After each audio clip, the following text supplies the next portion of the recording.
fantastic. This is GT racing right now. He's got traction, he's going with the outside of both of them. Maloney! Oh, he's taken Anderson. Anderson's up to him. Oh my God! Big crash. Oh my goodness, half the field's going to get rolled. Second very close. These guys are want to make their way through the field very quickly. Oh, there we go. Oh no! That's massive! This is it. This is over. I can't believe this. Oh my God. God, what? Yeah, so we're using the VRS Direct Force Pro this year. We have a wheel adapter right here, so I'm using the rim I used last year. But the motor right here produces a lot of power, a lot of precision, and it helps me, just feel the car more, feel the car a lot quicker. Especially, this week we're at Sonoma. I can feel it, when it hits the curbs. Any little change in the car, the wheel reacts a lot quicker than your typical gear-driven or belt-driven wheel. For example, if you're on oval and the rear tires break loose, force feedback on it corrects a lot quicker than your typical wheels. There's no resistance pretty much as far as being able to make quick corrections on the wheel. So all that, paired with how precise the wheel itself is, it makes it to where it helps you as a driver, to find that extra hundredth or thousandths of a second. So when you're getting a direct drive wheel, especially the VRS wheel, it's heavy duty. It's got good weight to it, it's not a plastic toy. It feels like you can really beat up on it. A lot of people have issues with their plastic gear-driven wheels just kind of breaking after a couple years. This thing just feels like it can go forever. The forces are really strong where if you might have to let go of the wheel if you get into the wall. You can adjust all that with the settings on it and stuff, but the wheel itself doesn't play around. It's got way more strength than you could ever need, and that's what makes it good, that you can adjust that down to whatever the car needs. So initially you'll be able to get the controller box and the motor together, and eventually you will be able to add a rim onto that option. They'll also be including a button plate on it to put on the rim to have all sorts of different buttons and functionality. Also, pedals are coming, so that's a pretty big deal as well. Hasn't been covered too much, but the goal is to also have pedals to go along with the Direct Force Pro. So that's pretty exciting. The wheel feels good. It feels very much like a real world steering wheel. You just kind of feel like what you would imagine the car to feel like. A real steering wheel in a car is very smooth, it's very direct, very quick, and that's what this wheel feels like.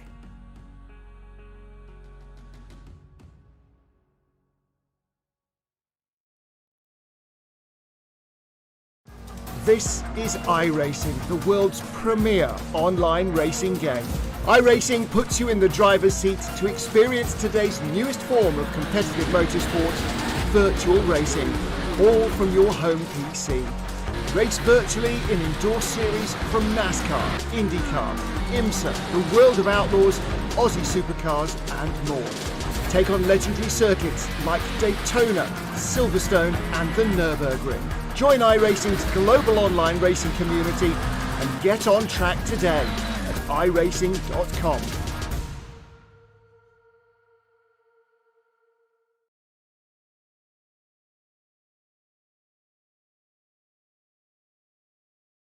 Are you new to sim racing, or maybe a veteran struggling to reach the next level? Have you ever wondered how the aliens reach impressive lap times that seem impossible to achieve? If so, you're not alone. Most drivers reach a certain level and get stuck. But getting faster on track is easier than you think. VRS coaches are some of the best sim racers in the world and offer one-on-one driver skills training at affordable rates to help new drivers learn the basics and help experienced drivers break through to the next level. Are you ready to get faster and get off the iRating roller coaster? If so, VRS one-on-one personal training is for you. If you've invested in your equipment, it might be time to invest in yourself.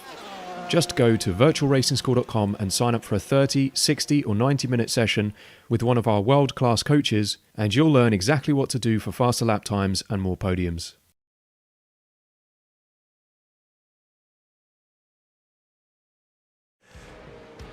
The final round, the final hurdle. It's a place very familiar to the drivers and teams of the Virtual Racing School V8SCOPS Championship, Road America in Elkhart Lake, Wisconsin. This is round 15 of the 2021 season. and we have a champion to crown. Up the top, it's largely Madison Down versus Richard Hampstead. At the top of the drivers' standings, Down leads the way by 66 points. There's still a chance for Richard Hampstead to sneak in and snatch the title from under his teammate's nose at Trans-Tasman Racing. But will an outsider jump in and make things especially interesting? We'll have to find out tonight here on SimSpeed TV for the Too Easy Finance Road America 250. Bringing it to you live is myself, Reese Gardner, and Jay Kennedy alongside me in the commentary box and on production. Jay, the conclusion of another long and arduous season of V8SCOPS racing, but we always love coming here to Road America to kick off the end of the season. We said on Friday night during supports that it felt wrong if we weren't at this track for the finale of the season. It just feels like it has to be at this circuit, just the nature of the track and the exciting racing that it provides. And unfortunately, I've been away for a couple of rounds, been rather unwell, but good to be back.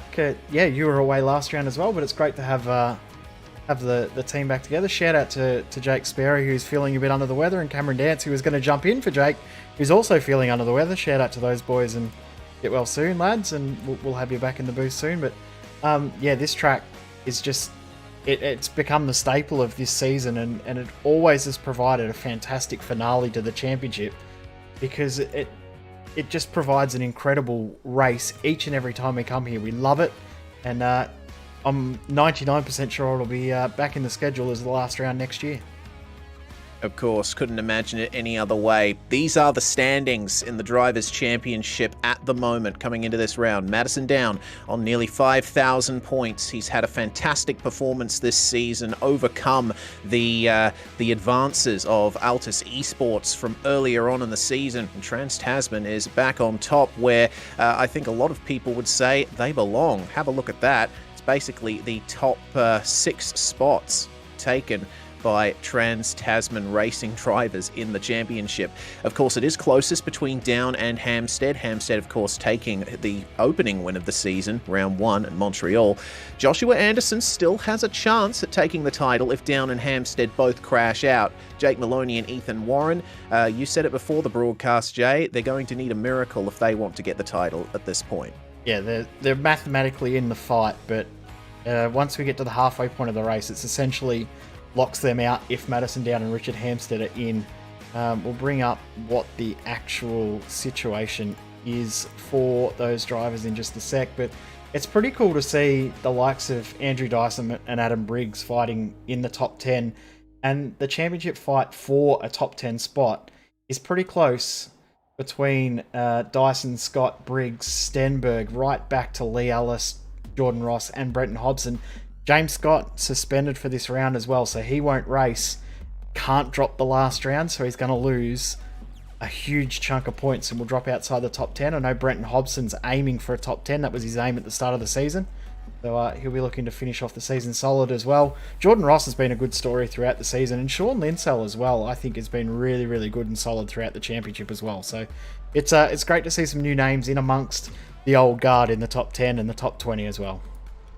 Absolutely, and we've got a few of the old guard jumping in for Split 2 in a few moments' time. And this is the championship situation, your win and loss scenarios. Madison Down, all he has to do is finish in the top 15. Richard has to win with Down finishing outside the top 15. So knowing Madison Down and his consistency, I'd say that it's his championship to lose at the moment. And as you can see, the scenarios for Anderson, Maloney and Warren, they are certainly unlikely at best, but this series is always full of surprises, isn't it? Yeah, it's unlikely, but never say never. We've seen all sorts of bizarre things at this track in championship deciders before, but yeah, as you said, Madison Down's championship to lose at this point. He has one hand on the trophy, but he has to finish the job tonight. Part 1, get to halfway. That eliminates Maloney and Ethan Warren from the championship fight. Then from there, it's a fight between Dan Hampstead and the unlikely chance of Josh Anderson. Anderson basically has to win. He's got nothing to lose, everything to gain. He'll be fighting for P1 and P1 only. That's it. What we like to see here. Speaking of the old guard that you were talking about as well, we've got a couple of drivers in Split 2 that you were referring to before that have come out of retirement to race tonight. Great to see a couple of old faces jumping back in the car. Brenton O'Brien for Evolution Racing Team, retired before the Enduros, decided he's going to come back out for a little bit of a pedal. So he's on the farewell tour. Another driver that we're seeing back is 32. Unusual number to see for Michael Cracknell. Yes, indeed. Brenton and Crackers both racing here tonight, and if you've been a long-time follower of V8SCOPS, you will have known both of them were regular competitors in this championship back in the day, a couple of years ago. Brenton O'Brien, the leader, the founder of Evolution Racing Team, and that's a team that's had a great deal of influence in the AusNZ sim racing community. I think if it weren't for Evolution Racing Team, we wouldn't have seen Altus Esports emerge as the force that it has. And Michael Cracknell, a former member of Evolution Racing Team, one of the drivers that really helped that. Yep, 100%. He's been through quite a lot in his sim racing career, and he's been around on iRacing for longer than you and I as Crackers, so great to see him doing very well. Great to see him back out on track again. It's been too long since he's been out on track, but we've got the new guard out there as well, the likes of James Chastanoff, who we've seen fight for wins in this second split. We've seen Justin Wallace do very, very well. Simon Chadwick pushing towards the front. Dylan O'Shea, though, is the pace setter in the warm-up session at the moment, with only 3 minutes left in warm-up.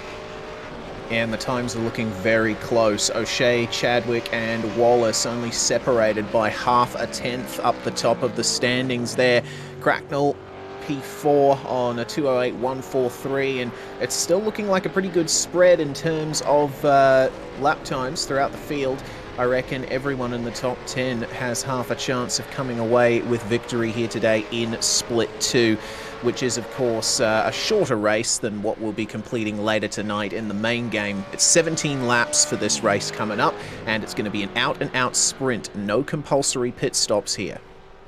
Yeah, it's pretty much a full tank of fuel, 17 laps, so we'll see everyone fight with that set of tyres. I think the biggest issue is going to be tyre conservation and tyre life towards the end. We saw in V8 Americas yesterday that tyre life was a pretty big deal. Saving the tyres towards the latter half of a stint became very, very crucial. So if you can make your tyres last the full 17 laps and still be competitive towards the end of your stint, you're going to be in a very, very good spot. So we'll see how that plays out over the next few minutes, as we're not far away from getting racing underway. But let's have a look at this racetrack, because it's an absolute favourite for you and I, Reese. We both love it here.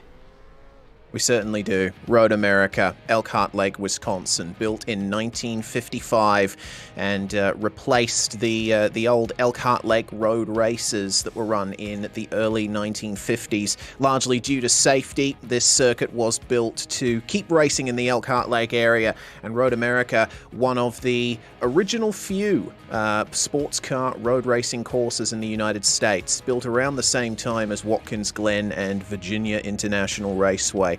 This place is a temple of speed. I tend to call it America's Monza because of the straights and the heavy braking zones. Aerodynamic performance, very important here. You've also got to have a stable car. Yeah, and some iconic corners at this track as well. The run from the exit of the carousel all the way through to Canada Corner, absolutely amazing. When you nail that kink and get the run on someone into Canada Corner, it is an incredible feeling. But very, very easy to get that wrong. Turn 5 is going to be one of the big action zones we'll see. We probably will see 3 wide into that corner throughout the race at some point, and not necessarily just on lap 1. That will be a very, very important spot throughout the lap. But it's a very, very cool track, this one. It just flows really well, and the racing is always exceptional. Yeah, always exceptional racing here at Road America, largely thanks to those heavy braking zones, particularly into Turn 1 and into Canada Corner. Very interesting course, this one.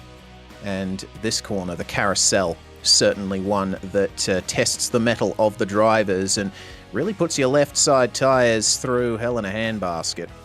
Either way, we are in the race session now, and will go through the grid for Super Split 2 for the final time in 2021. Michael Cracknell, well, he did well in pre-qualifying. He's managed to secure pole position. He starts alongside Dylan O'Shea, James Chastaneuf and Justin Wallace on the second row, with Rob Crisdale and Chris Coxhead rounding out the top 6. Vincent Skilbeck and Simon Chadwick taking up the 4th row. Christopher Ireland and Andrew Ritchie will round out the top 10. Then it's David Kinmond and Jacob Knight there, 11th and 12th. Brendan O'Brien will start lucky 13th alongside Bruce Kiley. Then it's Kai Turner and Stuart Crawford rounding out our racers tonight. Simon Black, Henry King and Michael Korolev are in the server, but they're all in the Porsche Cayman 718. They're in race control, and if there's a big enough incident out on track, with live race control here in V8SCOPS, the safety car will be called out, and you'll see one of them out there just bringing the field under control. The time is over for gridding. The revs rise, and we wait for the green flag to drop. We are away in Split 2. It's a poor start from our pole sitter, Michael Cracknell. He falls down to 4th by the time everyone gets off the line. It's going to be Dylan O'Shea who leads the way into turn 1 here. Justin Wallace trying on James Chastaneuf for second as they're 3 wide behind. Just sneaking through on the inside is Christopher Ireland on Simon Chadwick there to grab another position in the midst of the top 10. Through turn 3 they go now, and it's very close for the top 3. They're starting to break away from the rest of the pack, but we'll see what Michael Cracknell can do to recover from here. Yeah, he's going to have to work hard to recover, though, because that's a huge mistake from him. And Brenton O'Brien off in the background as well on the inside of turn 3. As we go back to the front, O'Shea is going to have to work really hard to hold on to this spot, because Chastaneuf and Wallace both want this. They want to get into that main race. Skilbeck runs wide through turn 5. Goodness. Now side by side with Christopher Ireland. And Ireland is going to grab that spot as well. Ireland doing very well now, up to 6th place, taking 3 spots. Up 4 spots is Kai Turner at the moment. He's the biggest mover in the field right now. The biggest loser, down 7 positions. Chris Coxhead, the number 208, as Ireland is still not done here, trying to get by Vincent Skilbeck. He's pushed a little bit too hard coming through the hurry downs, and Skilbeck will try round the outside at the carousel, which is not usually a good place to be in these cars.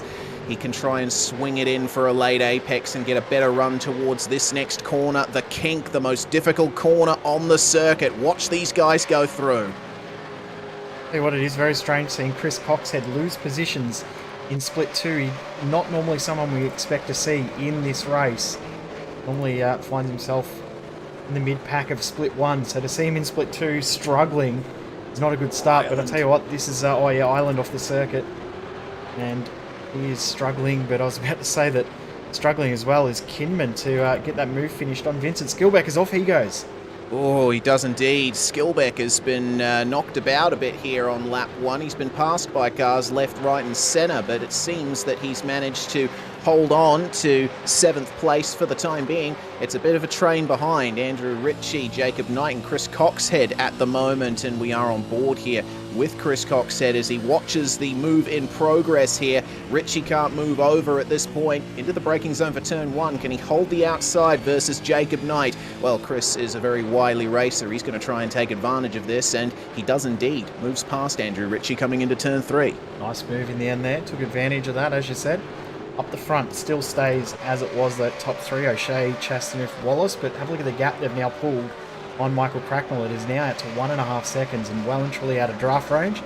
At this stage, it looks like it might be these 3 that are fighting over that final transfer spot into the last main race of the season. Yeah, that's one thing we have yet to highlight, and it's been the case the whole season. If you're familiar with V8SCOPS, you know what the deal is, but the winner of Split 2 gets to drive in the Split 1 race tonight, and these guys all fighting very hard for that honour. Currently, O'Shea, well, with that 2nd place start and putting the power down like he did off the line, he's done everything he needs to try and secure that position. But we've seen James Chastaneuf take victories in Split 2 earlier on this season. We know how tenacious of a racer he is, and Justin Wallace will certainly look for a way through too. 100%.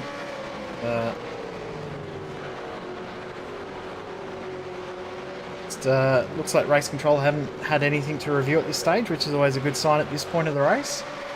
Normally they're getting a little bit more active, but here comes Chastanov having a look up the inside. That was a late look. And good driving from Dylan O'Shea to notice him coming firstly, and then to make sure that he didn't make contact and close the door too quickly. That would have resulted in contact. Both Chastanov and O'Shea would have been in all sorts of trouble. As back in the field, speaking of trouble, Chris Coxhead's just lost 2 spots, one to Kai Turner and one to Jacob Knight. Oh, he has. He was going very wide through 13A there. Something happened to him down at Canada Corner. Looks like contact on Jacob Knight. Coxhead was attempting a move and whacked him off the circuit. Of course, that's what Jacob Knight's view of the situation would be. We'll see it from Chris Coxhead's perspective. He has a good run down the back stretch to Canada Corner. Bit of a late move to the right to try and get up the inside, but yeah, looks like that move probably wasn't on at that stage. There goes Kinman and Turner both through. And almost went through there with Stuart Crawford as well. He thought about making a little lunge there at the last moment. But he backed out of that one as we come back live. And at the front still, they're still maintaining that gap to Cracknell, even though these guys are starting to fight a little bit. O'Shea with a big mistake though. A little lock-up. Yeah, that's going to allow Chastity up the inside here into the second of our left-handers on the lap. And tell you what, Justin Wallace looking to try and take advantage of this as well, but it's difficult to make a move around the outside through that kink they just went through. It's definitely a corner that can be fun when you get it right in these cars with their locked diff, hundreds of horsepower and thousands of kilograms of weight. But unfortunately, not the way Justin Wallace would have been wanting to go at that point of the lap. So James Chastaneuf now into the lead here in Super Split 2 at Road America, and it'll be up to him to see if he can bring out a gap. Some slight technical issues for Dylan O'Shea, which won't be filling his rivals with too much confidence. It's going to be difficult for Shasty to pull away here because the draft is just so strong at Road America. It is, and with so many long straights and so many long drafting zones, it's going to make it very, very difficult. We should keep this field bunched. And that little mistake from O'Shea brought Cracknell and Crisdale right back into it. I mean, they've dropped off a tiny little bit in the second half of the lap, but they're well and truly in the fight now. So that 1.5 second advantage that they had before, that's gone, and it's now a true 5-car battle for the lead. Here comes Wallace. Oh, look at him go, and he's going to snatch the draft off James Chastaneuf, who goes defensive versus Dylan O'Shea. Oh, what's Justin Wallace going to do here? He's getting squeezed into the wall. There's nowhere for him to go there. Oh, no. Don't make a 3 wide in the braking zone, boys. Come on. Easy. There we go. Chastaneuf defending the lead from Dylan O'Shea for the time being. He's going to have a slightly compromised run coming into turn 3. And, well, there you go, Jay. It is truly a 5-car battle now. They're all together on the track. That's allowed Michael Cracknell to catch up, and he's dragged Robert Crisdale with him. What a good fight this is. Great battle going on here for the top 5. And Cracknell will want these spots back because, of course, he started on pole. Had the best spot. Oh, a little bit of contact there between O'Shea and Chastaneuf. And Chastaneuf's done a great job to pull that up. Oh, yeah, he keeps it on the track, but is going to allow Dylan O'Shea up the inside here, potentially. No, O'Shea is going to back out of it. He's got Justin Wallace on his outside, so Chasty keeps the lead, but through into second place goes Justin Wallace. Positioned his car very well to take advantage of that incident. Do you know what the fun thing about this race is at the moment, Reece? We're only a quarter of the way through, not even. We're only on lap 4. This is going to be incredible, and I'll tell you what, Simon Chadwick is not too far from getting himself in on this fight too. He's only half a second back now as well. Simon Chadwick has gained 2 places from where he started there in 6th place, and if these guys keep battling like they are, he's going to be in with a chance of potentially getting on the podium. Remember, the drivers do have to start thinking about tyre life as well. 17 laps, a full tank of fuel, but the tyres are not going to be in very good shape by the end. Exactly right. They're going to have to work really hard to make sure that... Oh, dear. Oh, the inside there for Michael Cracknell. Bit of a mistake there, I think, from the number 32. He's just let Crisdale by into 4th. Yep, and speaking of tyres, those mistakes for O'Shea and Chastaneuf, little lockups, little bumps, they won't be helping with the long-term tyre life in this race. So they're going to be very, very careful to make sure that they don't make contact too much, don't overwork the tyres. And I think that's partly why Cracknell decided, well, I'm just going to let you go, Rob. I'm not going to worry about fighting Crisdale too much. Then I'll come back and fight later on, hopefully with a better tyre at the end. Yes, well, I think the entire reason he was to the inside at Canada Corner in the first place was he was half thinking about a move on Dylan O'Shea, but I think he realised very early on that it wasn't going to be completed without contact. So, yeah, just back off and make sure that you've got what you need. But he's backed off a little too much. Simon Chadwick is now in front of him. Yeah, he's lost another spot, has Mick Cracknell, so now back into 6th position, so he won't be happy about starting on pole and dropping back that far, as Justin Wallace pokes the nose a tiny little bit on James Chastanoff, decides against making a move.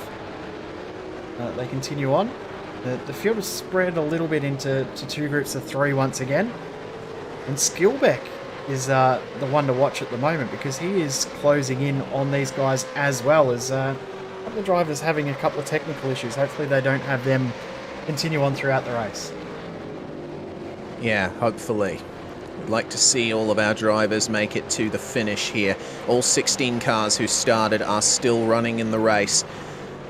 Well, fastest car on the previous lap was Simon Chadwick, a 2:08.8. The fastest lap of the race so far belongs to James Chastanoff, basically a 2:08 dead, 0.56 to be exact. And Vincent Skillbeck, he's run times that are quite a bit faster than everyone else in the top 6 there. He's taken at least 7/10 out of all of them. So he is on an absolute charge after having a few adventures on lap 1. And looking at Justin Wallace here, he's starting to pull away from Dylan O'Shea, as there is Andrew Ritchie and Christopher Ireland battling over 13th and 14th. That's going to be Ireland potentially getting the move done there. He does, but not without a little bit of room giving from both drivers. A little battle going on, and just shows how exciting the racing can be back in the field, as here comes Chadwick to make that move on Robert Crisdale, and Kai Turner is around as well at the back of the field, as the lead is on as well, side by side for the lead. Stuff going on everywhere at the moment. Do indeed. Rob Crisdale defends from Simon Chadwick, but a bit of contact there on the exit of turn 1. These guys are pushing very hard, and Crisdale going to have to give Chadwick some room here in turn 3. They'll remain side by side, but look who that's... Oh dear! Side by side contact between them, and off the circuit he goes. Michael Cracknell threading the needle to take advantage, and he's going to get those spots back. Only just got through there, did Cracknell. There wasn't much of a gap, but he made it work. He'll get those spots, as you said, as Wallace and Chastanoff was ahead, but didn't focus, and he's run wide through turn 5, up the hill to turn 6. We may have a new leader at the end of this complex of corners through the Hurry Downs. No. Justin Wallace backs out. And no wonder, very difficult to hold the outside through there. Oh no, that is Simon Chadwick, who's gone for a heck of a spin, and that looked like contact was involved there with Michael Cracknell. Yep. If we go to the replay, we'll see that Crackers, he had the position in the corner before. Here's what happened. So Chadwick attempting the move there. Cracknell didn't get the best exit from this left-hander, and Chadwick decided, I'll sneak one up the inside. No, you can't, and that's the reason why. There's actually 2 bits of contact there. It was contact Chadwick into Cracknell, and then as Cracknell straightened it up, it made contact with Chadwick. So, yeah, both playing a part in that incident there. We're back to the front. Wallace still trying to get this move done on Chastanoff. This is a great fight. We've still got 11 laps to go. Yeah, God, this is it's simultaneously flown by and felt like we've been here a very long time with how much action. It just feels like it's going the same over and over again, doesn't it? Yeah, well, that's the nature of Road America, with the draft being what it is. And speaking of draft, Justin Wallace has it, but James Chastanoff is going to go defensive again here into turn 1. But Wallace just sneaks ahead in the braking zone. He is ahead when they turn in. He can't hold it around the outside, though. The track is not rubbered in enough at this point, I think, for him to have a realistic chance of staying around the outside. Got to think about marbles on the outside of the racing line as well. No further action from the contact out of turn 3 between Crisdale and Chadwick. No further action for most of the incidents we've seen throughout the race as well. So a couple of post-race penalties for points, but nothing too major. The racing continues at the front, very, very heated, as Cracknell also trying to get a move done back through on Rob Crisdale, but not able to do it. Simon Chadwick, he'll be feeling a little bit disappointed with how the race has gone at this stage, as Christopher Island up the inside, and he'll get the move done on Bruce Kiley, potentially. Yes. Yes. And Kylie using that big curb on the exit of turn 5, which is a very popular place to be for many drivers here tonight. In terms of those points penalties, Chris Coxhead has been given both of those points penalties. He's carrying 30 points worth that have been docked from him as a result of incidents with Jacob Knight and David Kinmond on lap 2 and lap 4 respectively. So, the top 3, they remain in lockstep, and we look further back in the field to see these big battles. Here is Jacob Knight and Chris Coxhead, who we ride on board with, and Chris did redress the earlier incident on Jacob Knight, though still given the 15-point penalty for the contact, he is going to be a bit more careful this time. Yeah, of course, remember, Jacob Knight lost 2 spots out of it, even though he did redress, so still a penalty, but it's a less severe penalty because of the redress. But, Coxhead, he'll be disappointed to finish the season off in Split 2 because he's been a solid Split 1 runner for most of his time in V8SCOPS, so find himself in 8th and not fighting for a top 20 in the main race. He'll be a little disappointed with how this has played out. Brett Loxton, of course, will race in the main race coming up very, very soon, his teammate, as we go back to the front, because Chastanuff made a little bit of a mistake out of turn 1. That he did, and Justin Wallace is just prowling behind him, looking to take advantage of any little gap that shows in Chastity's armour here. Bit of a better exit, though, for the 427 down this back stretch through this section, which is apparently turn 4, and down to the braking zone for turn 5. Still looking for a bit of a way through as Dylan O'Shea, maybe just trying to distract his rivals by moving around in their mirrors. Remember, O'Shea, he led for the opening laps of this race. He wants nothing more than to get that back, as between Coxhead and Knight they battle still, and Michael Cracknell now up behind Vincent Skilbeck, still towing Rob Crisdale along with him. Some interesting battles going on all throughout the field here. Definitely is, and Jacob Knight now running the all-black livery. Now, Privateer was with One Performance Racing not that long ago, but now running solo, so I'm sure that we're not far off seeing another big silly season of driver swaps and things like that in the coming weeks. Always an interesting time to see who goes where and who's deciding to not race, or who's going to try and make a big push in the next season. As speaking of big push, Coxhead, he ran out of road there and almost found that Armco on the outside. Jacob Knight's going to get that spot back here. Canada Corner, one of the biggest braking zones on the lap, and very popular overtaking spot, especially if your rival makes a mistake through the kink like that. So Chris Coxhead is going to have to get a little bit of a rhythm back, see if he has any life left in his tyres in the latter half of this race, which we are about to enter. Oh, tyre life is obviously not a problem for Jacob Knight, it seems. Here comes Justin Wallace once again. Much better run down the straight, but just probably needed an extra 20 or 30 metres before the braking zone to maybe make a move. Not quite able to do it, as Cracknell, he's lost that spot back to Rob Crisdale once again. These two are just going at it, and have been since the start, and they're probably going to keep going for the next 8 and a bit laps. Yeah, a very stout defence there from Rob Crisdale. Cracknell couldn't get any part of his car alongside through turn 2, that little kink between turns 1 and 3. Let's see if he can get it done at turn 5. No change for the lead, but, well, Crisdale defensive into turn 5. It's going to be difficult for Cracknell to get this done here, but he can certainly pull an over-under manoeuvre.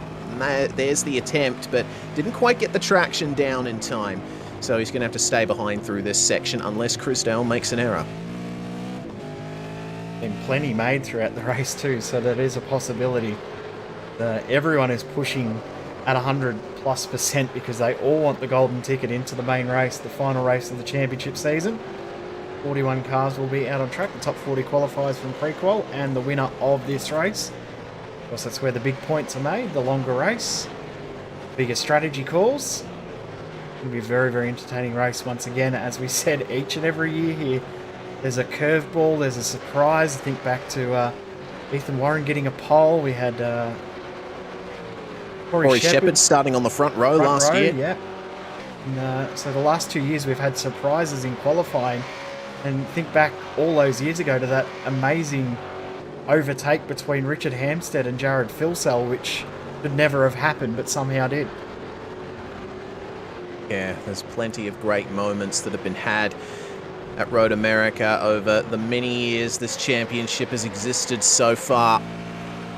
It's brilliant that V8SCOPS is still going strong after 6 years, closer to 7, with how much planning and forethought was put into setting up this whole business in the first place.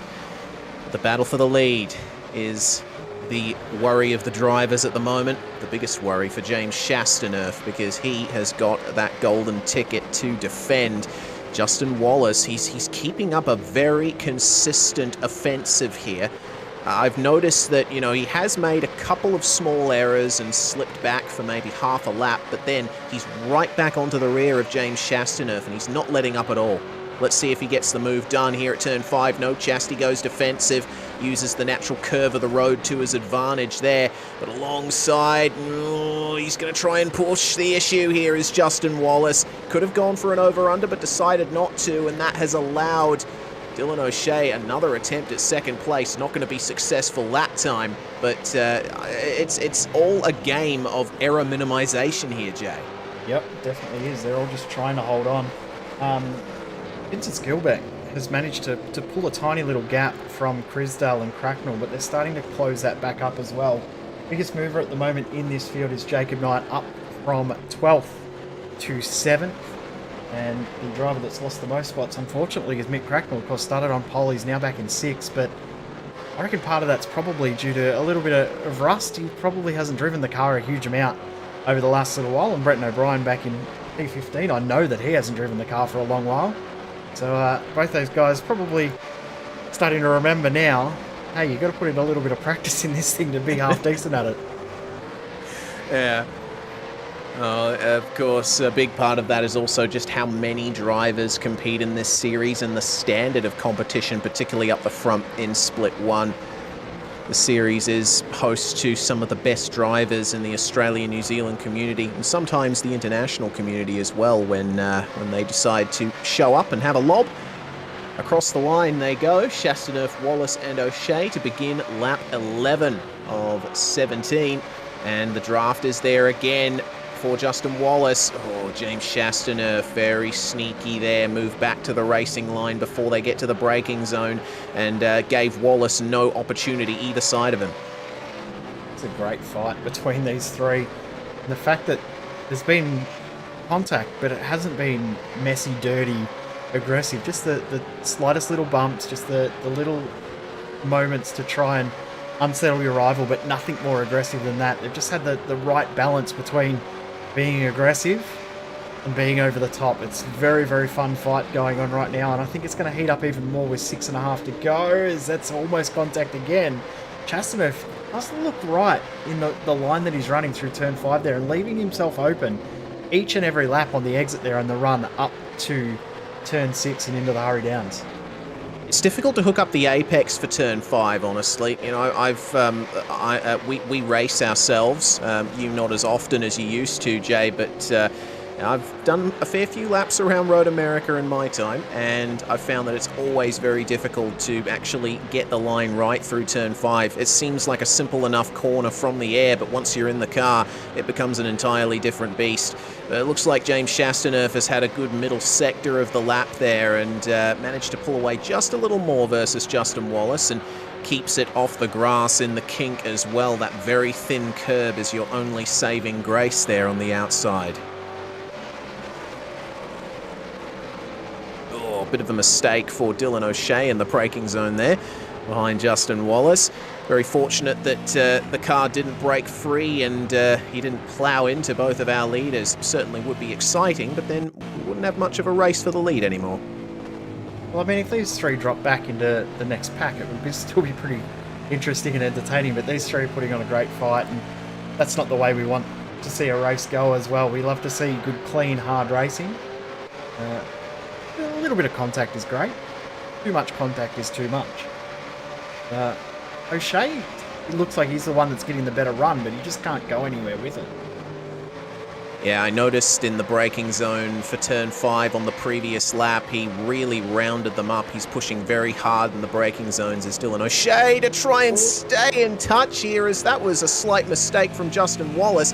I don't think there was much in the way of contact, but certainly the rear end broke free for the 913, and now the 197 is going to try and come through and get second place back. It's a defensive line from Justin Wallace. Dylan O'Shea has to back out of it. He's not going to go for the move in the braking zone that time, but have a look at what Justin Wallace carries into the braking zone. A bit too much there. He's a bit flustered, I think. He needs to get back into a rhythm.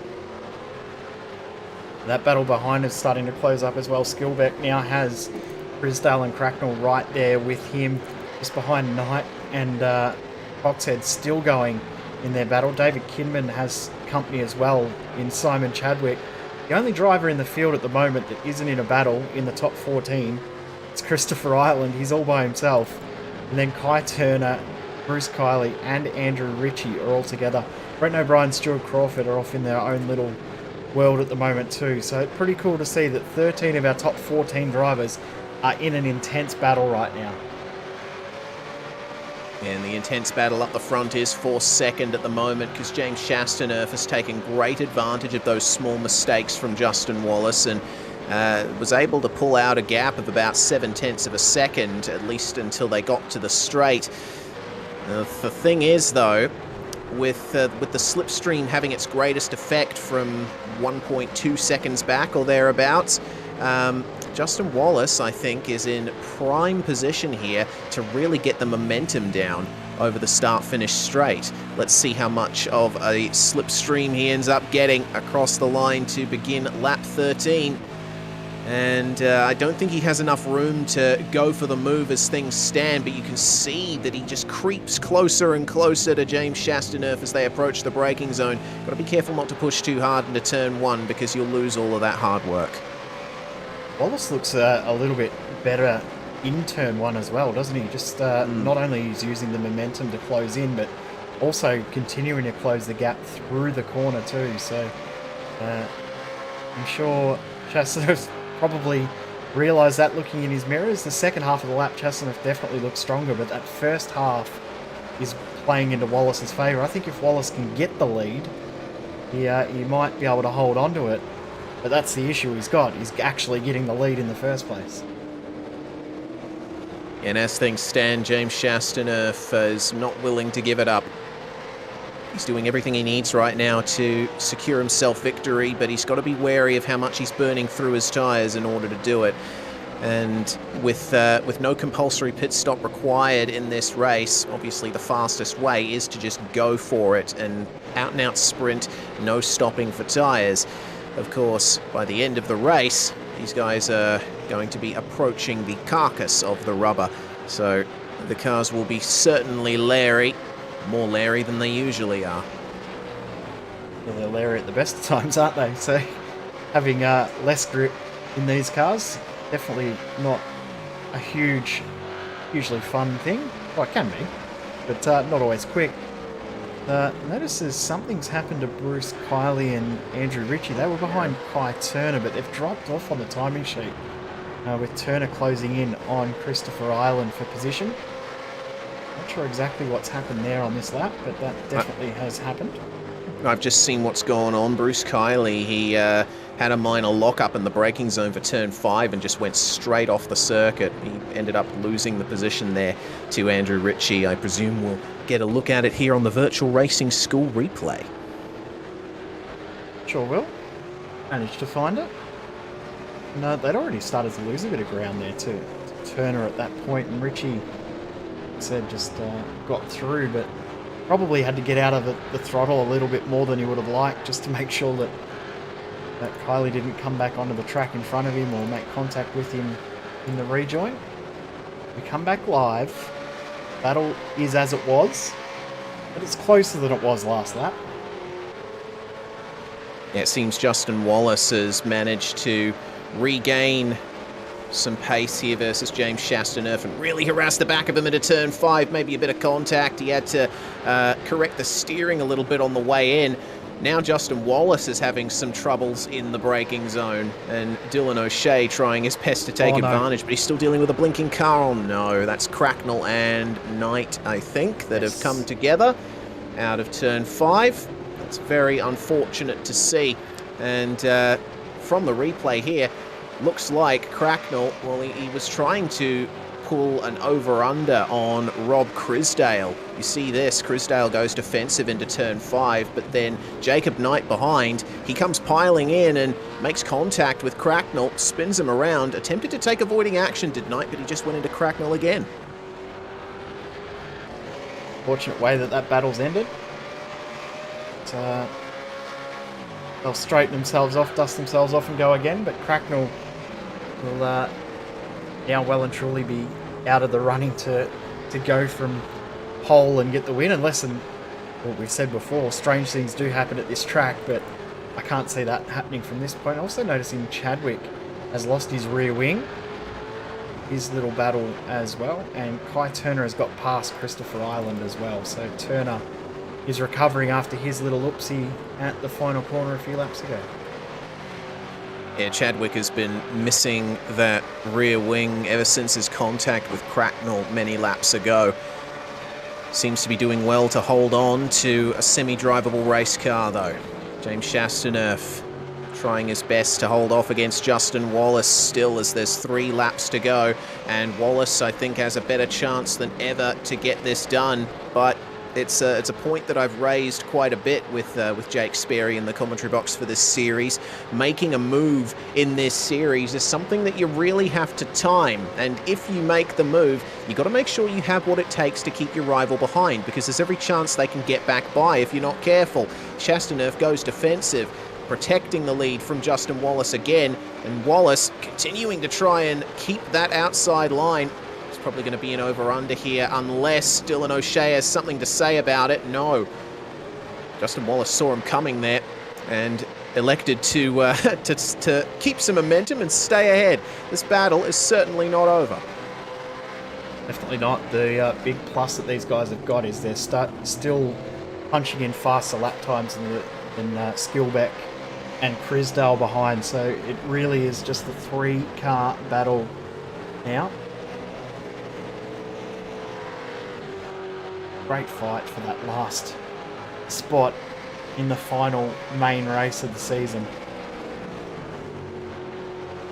Oh, pushing a bit too hard out of the kink there as Justin Wallace holds on to it across the grass, but this is going to give Dylan O'Shea the chance he needs to get second place back finally. Up the inside into Canada corner. Has he gone too deep? No. Manages to pull it up, manages to leave room for Wallace on the outside. Great racing between these two into 13 and 13A. Wallace is going to try and keep it and slips ahead of Justin Wallace with a tiny bit of contact, but they still manage to keep it going.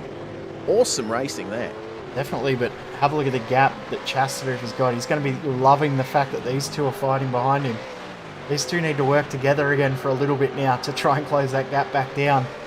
I'll tell you what, they're not going to. They're going to keep fighting and keep pushing, keep working hard. Yeah, they're definitely bump drafting right now. Well, defensive from Justin Wallace. O'Shea takes the racing line. Is he going to be able to get by at turn 3? Well, with only 2 laps to go, that fight, that mistake from Justin Wallace at the kink might have sealed the deal for James Chastaneuf, but we'll have to wait and see. Remember, they got to keep thinking about the tyres. How much grip do you actually have left to work with? For Dylan O'Shea, evidently there's plenty in the braking zones. Let's see how much he closes up here on Justin Wallace. Look at that. He is pushing so hard. It's any wonder he's not locking up every single lap. Definitely got that brake bias set absolutely perfect for the amount of pressure that he's using. He's got that nailed in, but just can't quite get through. Wallace to Chastaneuf sitting at 7/10 was at the start of the lap as well, so not able to make any inroads at this stage. The second and third place drivers on our race leader, James Chastaneuf, who may have just done enough with that fighting going on behind him. Well, that battle will continue Robert Crisdale and Chris Coxhead are starting to come together behind for 5th and 6th meanwhile. Chasing each other very well through the carousel, but we'll see what happens here to Dylan O'Shea if he's able to... Oh, that's not going to help. A little bit of a wiggle coming out of the kink, just catching the grass on the exit. Going to be no chance of him getting by Justin Wallace on this occasion, but these guys are going to be getting the white flag in just a couple of corners, and now with Justin Wallace having Dylan O'Shea out of his hair, he can focus completely on James Chastaneuf to try and get this race win. Is it going to be a final lap maneuver? Wallace is pushing very hard into the final corner. You see how hard he's pushing, and I think that might have just sealed the deal there. Well held by Justin Wallace, but James Chastaneuf will streak away from this, and Wallace could potentially lose second for good. White flag, last lap of the race. Chastaneuf still holding that almost 1 second lead. O'Shea around the outside. Oh, that's not going to work because Wallace has looked so good there. And that really is going to hurt. Dylan O'Shea in a potential move, and I'm also just seeing that there's a car off. That's Chris Coxhead. He's gone straight ahead at turn 1. Oh dear. So, not being the best of nights for Chris Coxhead, and this was contact with Robert Crisdale, actually. We'll check it out after the race, I suppose. Oh no. We'll check it out right now. Still plenty of the lap to go. But actually, it looks like it was a mistake from Coxhead. He caught the grass in the braking zone, went into Crisdale. Crisdale was able to hold on to it and stay on the circuit. But Coxhead, well, the sand pit was the only place he was going to go, as you'll see. I think part of the issue has been the connection issues that Chadwick... Sorry, that Crisdale has been having throughout the race. He's been having technical gremlins the whole way through. Has made it very, very difficult. Always does make it difficult to battle with another driver when they're having tech issues. Chastaneuf, half a lap to go and a second lead. He is looking very good right now. Yeah, the top 3 are no longer showing up as a battle on my timing screen. That tells you all you need to know about what this last lap has been like for James Chastaneuf, completely staying out of trouble while Justin Wallace's rear end ultimately got away from him. Canada corner braking zone for the final time in split 2 for 2021. And James Chastaneuf, ever since the start of the year, he has been knocking on the door for great success in V8SCOPS. And the Day 21 Coffee Beans Mustang will come across the line here to take victory in split 2. Up the hill for the final time, it's going to be James Chastaneuf, your split 2 winner for Road America, and taking that golden ticket into the main game later tonight. What a race that was, though, between Wallace, O'Shea and Chastaneuf. They all deserve a great finish there. Well done to Skillbeck, staying out of trouble and picking up 4th position. 5th in the end will go to Crisdale, just over Dave Kinman in the end. That was fairly close between them. Still one battle left, and it is settled as well. That's Andrew Ritchie and Christopher Ireland. Ireland holding onto that spot there. Jacob Knight and Michael Cracknell, they change position back. Crackers ends up finishing 13th. But James Chastaneuf, what a job from him to win that race. Yeah, brilliant stuff from Chasty, and there we go. There's the lock-up. It's fine, you can do that now. You can also do this. Use up the rest of your tyres. And there's that mystery bump that we were talking about on Friday, Jay. Yeah. A little bit of a bump in the runoff area down at turn 5. The drivers will want to avoid that while they're doing their victory celebrations, but the burnouts are on here for the EMU sim racing driver James Chastaneuf, and well, he can enjoy the spoils of victory now while he can, because he's got an awful lot of work to do racing in split 1 as well tonight. It's always the split 2 winner that's the hardest working driver in the V8SCOPS field on a Sunday. Yep, they have to back up the sprint race with a semi-enduro, so back-to-back races for those guys, but they all love it because, number one, they've had the extra practice, so they're in a good position, but the fact that they've made it and earned their way into the main race is always a positive. So there are your results then. Chastaneuf, Wallace, O'Shea, your top 3. It was a great fight through from Kai Turner as well to finish in P9 there. He gained the most positions in the field, 6 up from where he started. David Kinman to close second with 5 spots gained to finish in P6. And of course, Christopher Ireland taking that last spot in the top 10, just ahead of Andrew Ritchie. The rest of your field, Jacob Knight finishing in 12th. Cracknell, of course, 13th. Kylie, he made a couple of mistakes, particularly down at turn 5. He has to settle for 14th. Brenton O'Brien will come home in 15th place, with Stuart Crawford, our last finisher, 53 seconds behind. So, it's time to step aside very briefly here on SimSpeed TV. We got to catch our breath after that one, but we will be back for qualifying and the main game for Split 1. Who's going to take the title for Virtual Racing School V8SCOPS 2021? The Too Easy Finance Road America 250 will return soon.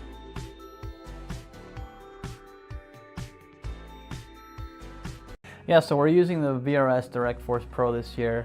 We have a wheel adapter right here, so I'm using the rim I used last year, but the motor right here produces a lot of power, a lot of precision, and it helps me, just feel the car more, feel the car a lot quicker, especially, this week we're at Sonoma. I can feel it, when it hits the curbs, any little change in the car, the wheel reacts a lot quicker than your typical gear-driven or belt-driven wheel.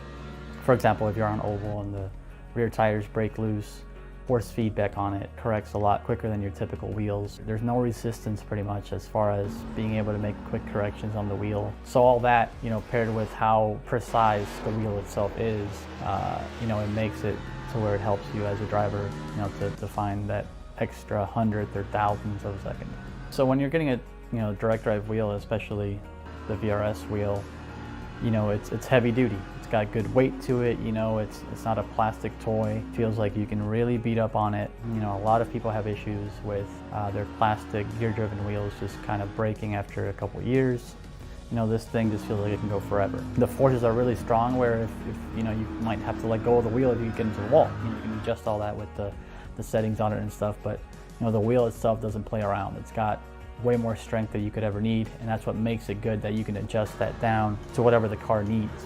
So initially you'll be able to get the controller box and the motor together, and eventually you will be able to add a rim onto that option. They'll also be including a button plate on it to put on the rim to have all sorts of different buttons and functionality. Also, pedals are coming, so that's a pretty big deal as well. Hasn't been covered too much, but the goal is to also have pedals to go along with the Direct Force Pro. So that's pretty exciting. The wheel feels good. It feels very much like a real world steering wheel. You just kind of feel like what you would imagine the car to feel like. A real steering wheel in a car is very smooth, it's very direct, very quick, and that's what this wheel feels like.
racing right now.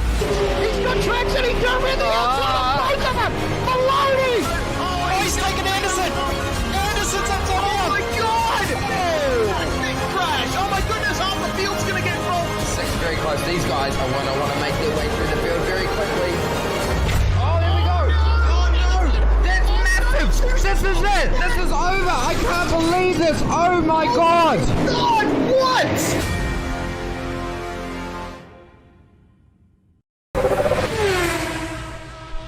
Hey everyone, the USF 2000 is a blast to drive now, and here's your chance to learn it quickly. From my tutorial, VRS created a free bonus track guide for the Laguna Seca circuit, where you can learn exactly what I do in every corner to improve your lap times and get faster on track.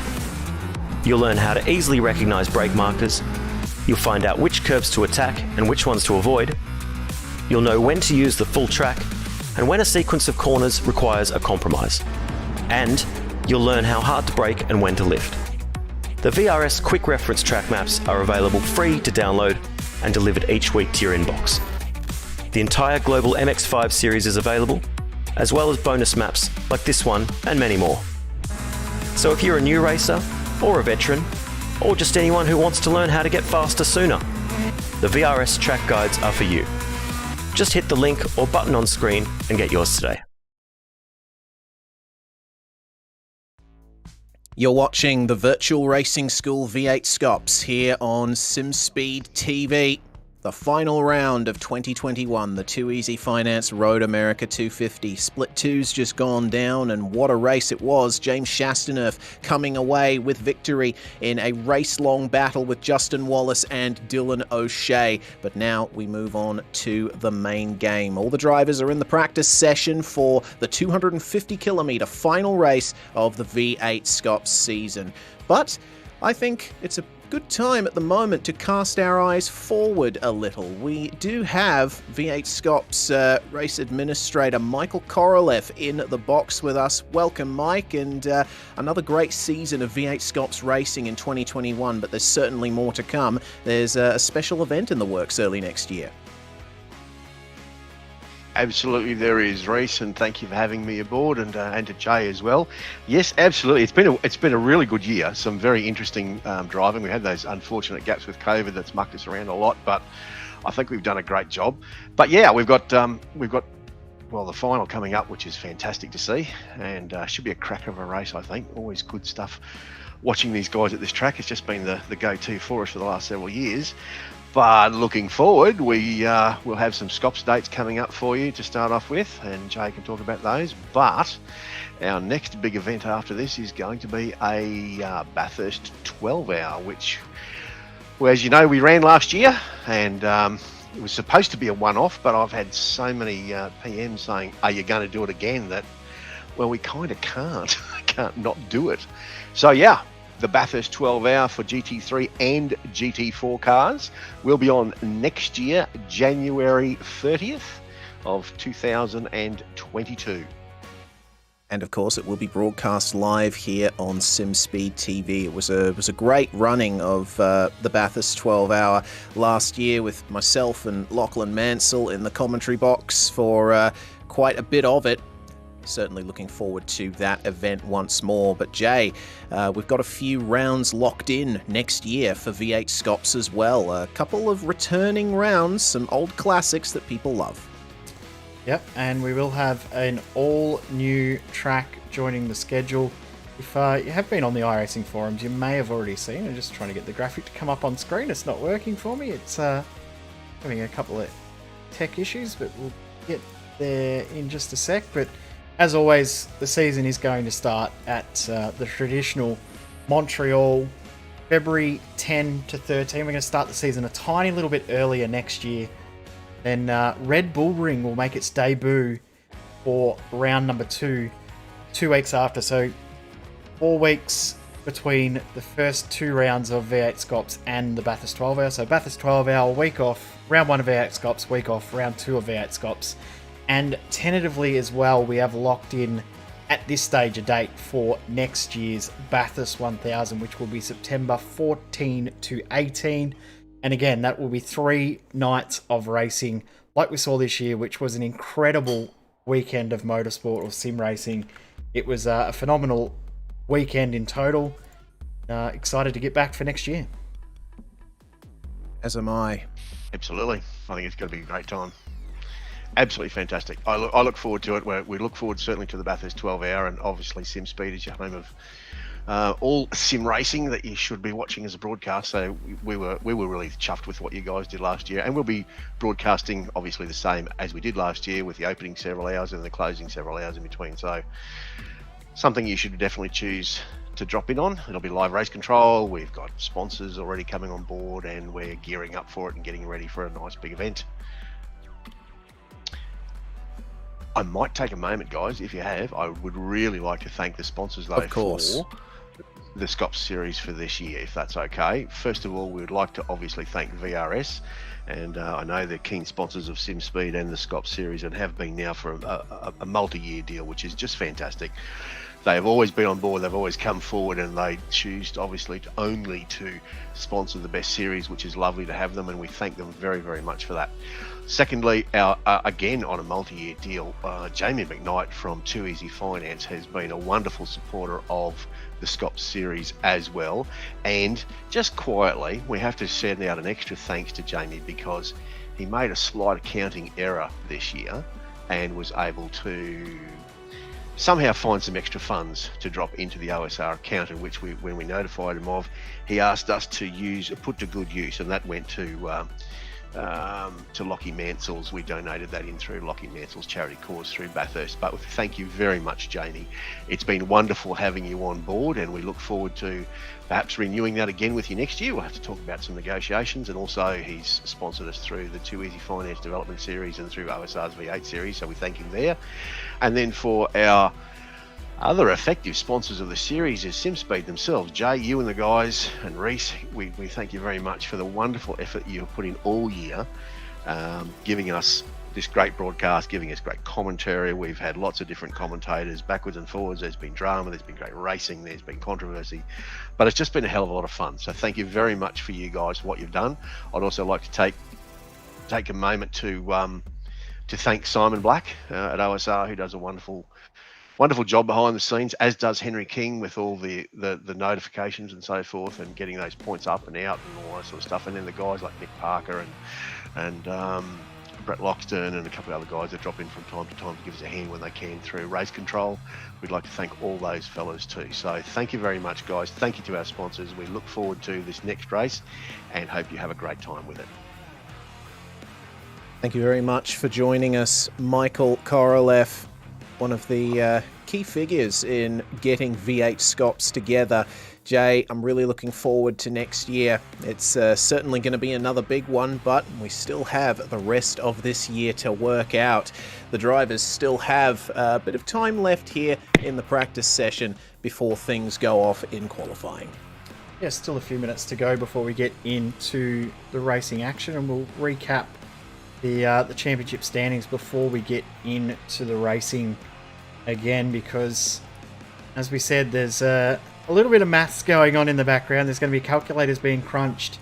Fingers crossed I've set this up properly, and we've got live points that will be on screen throughout the racing in this one. But the points situation is as follows. Madison Down 66 points ahead, with Hampstead in second, Anderson third, Maloney fourth, and Ethan Warren fifth. Those five are the only five that can win the championship at this stage.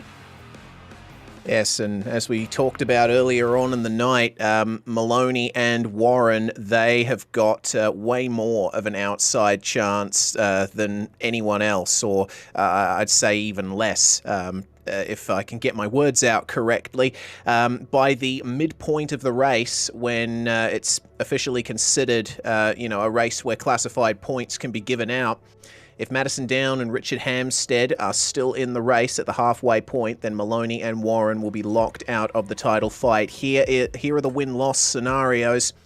All Madison Down has to do is finish in the top 15, and he's got it. Richard Hampstead, if he wants to win the title, he's got to count on Madison Down having a difficult race and finishing 16th or lower. And Joshua Anderson, well, the only way that he will be able to win the title is if he wins the race, and it's a very bad night for both Down and Hampstead, which rarely happens.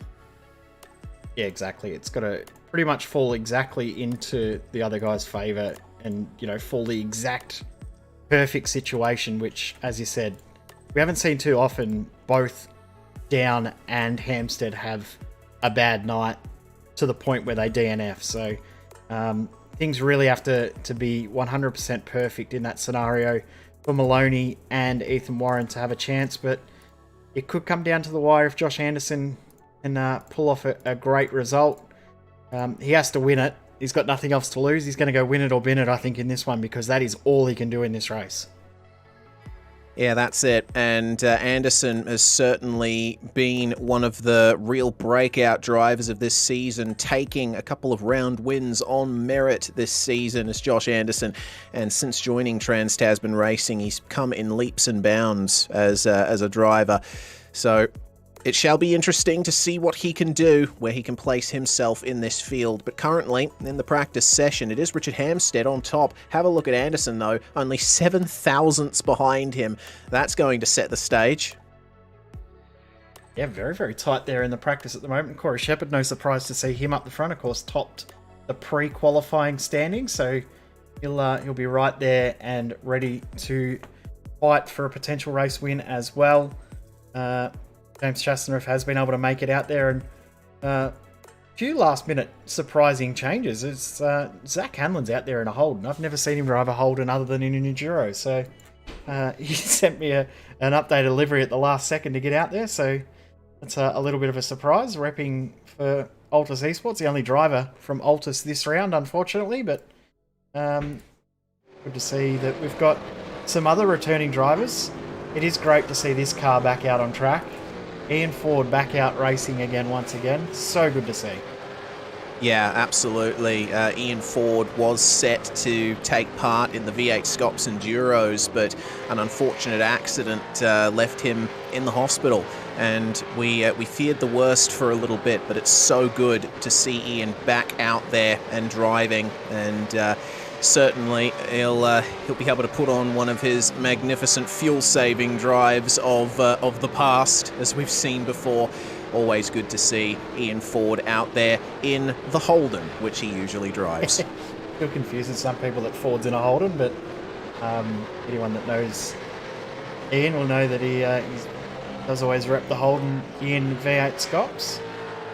Yeah, great to see him back out on track once again.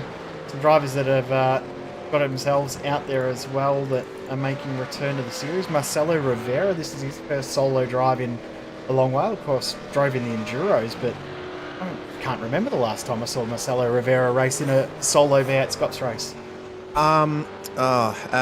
Would it have been Snetterton a few years ago, or was I do remember a Evolution Racing Team driver having a coming together with Richard Hampstead at Snetterton, but I can't quite remember if it was Marcelo Rivera or not. But either way, this is the first solo round that Marcelo Rivera has done in a very, very long time. Evolution Racing Team with some good representation here at the final round of the season. And always good to see them back out there. I think, especially in the last couple of years, Evolution Racing Team, they haven't quite been able to get together the consistent team that they have been able to in previous seasons. But of course, here at the tail end of the season, we always see drivers jump in for one last run, maybe test out a few things for next year, gauge their pace versus everyone else, and see if they want to have a tilt at a V8SCOPS championship run.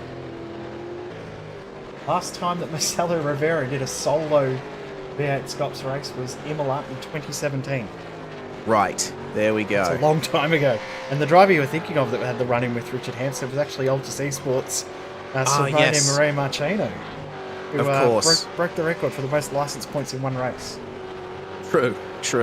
And Simone, if I'm not mistaken, was one of the drivers for Evolution Racing Team before Altus Esports split off. So I guess I'm still technically correct, and I will take that as a saving grace, unless I'm wrong again, in which case I've just embarrassed myself on a live broadcast for the I've lost count number of times. So it wouldn't be a SimSpeed broadcast if you or I didn't embarrass ourselves at some point.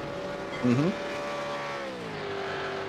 Definitely not much in the way of embarrassment out there for Hampstead, Anderson and Shepard, not to mention Ethan Warren, who's managed to get within a tenth of the top three there. Of course, on this timing ticker on the left, the drivers highlighted in red are your title contenders.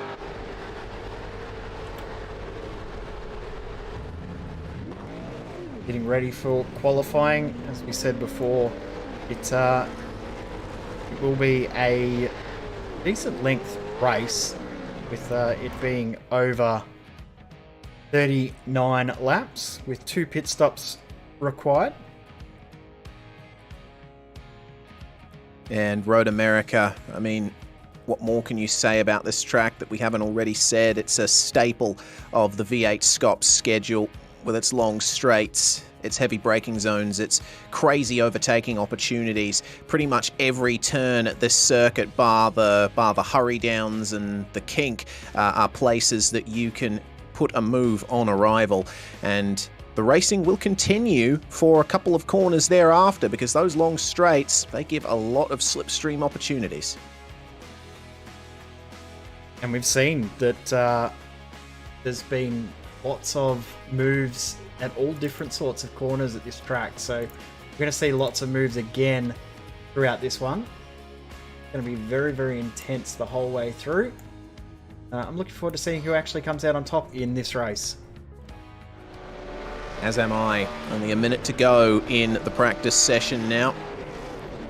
We'll talk a little bit more about specific strategy information once qualifying's over and we get into the race, but the basics of it is, in a 250 kilometre race format for V8SCOPS, it's what we call the standard round. The drivers have to complete 2 mandatory pit stops between the end of lap 2 and the start of lap 38 here at Road America. So you've basically got the entire length of the race to split out and take your pit stops, but you'd think that the majority of drivers would just go for 3 equal stints. Yeah, it's the standard strategy, but then of course you've got to be flexible too, because safety cars are very possible and likely in this series. We've seen many times before safety cars come in and shake up the field.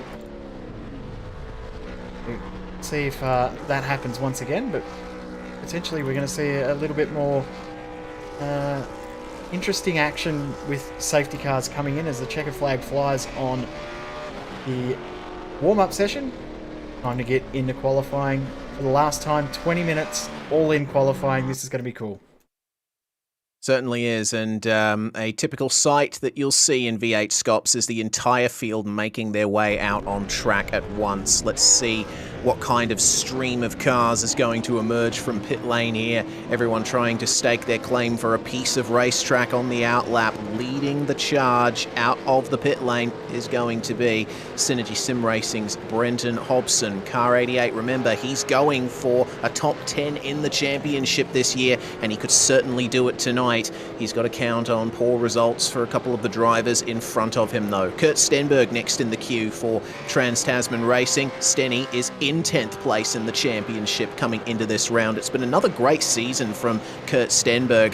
He's never quite up there fighting for wins, but he is the mark of consistency, along with the DPR pair of Adam Briggs and Andrew Dyson. And it's been cool seeing the DPR boys fighting up towards the front as well, being solid top 10 contenders throughout the championship the whole way through, and to see them still in that range is pretty cool. I'll tell you what, it's cool to see all these cars sort of weaving and getting themselves out and trying to find some clean air, but that's easier said than done. And with it only being the one qualifying session, there's no separate groups for this track because of the length of the track. It means that getting your lap in is going to be a little bit more difficult, and if you don't get it on the first run, it's going to prove even more difficult as the session progresses.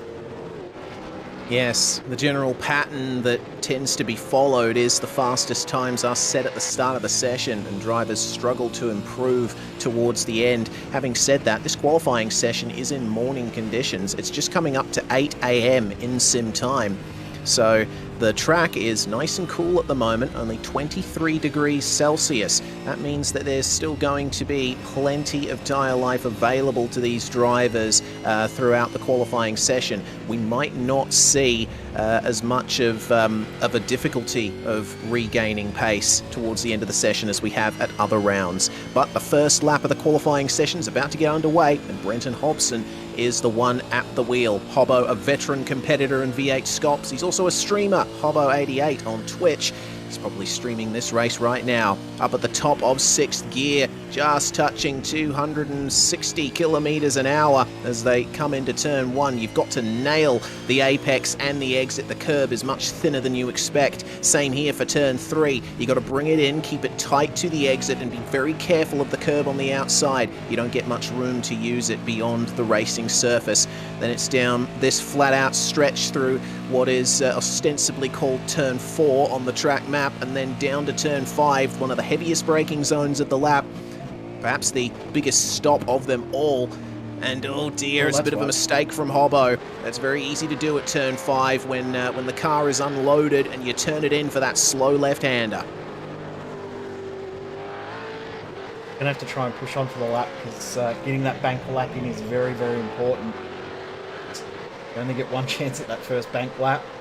A few drivers that are starting, or their pit boxes are way at the other end of the pit lane, are actually starting to post lap times. So we do have some times that are not representative. We talked about this on Friday night, Reese. The length of this pit lane is incredible. It is so slow, even at 70 k's per hour. Can't think of any longer pit lanes. It's going to prove very, very difficult. Pit strategy then becomes even more important. It does indeed. Hobbo, he's pushing so hard.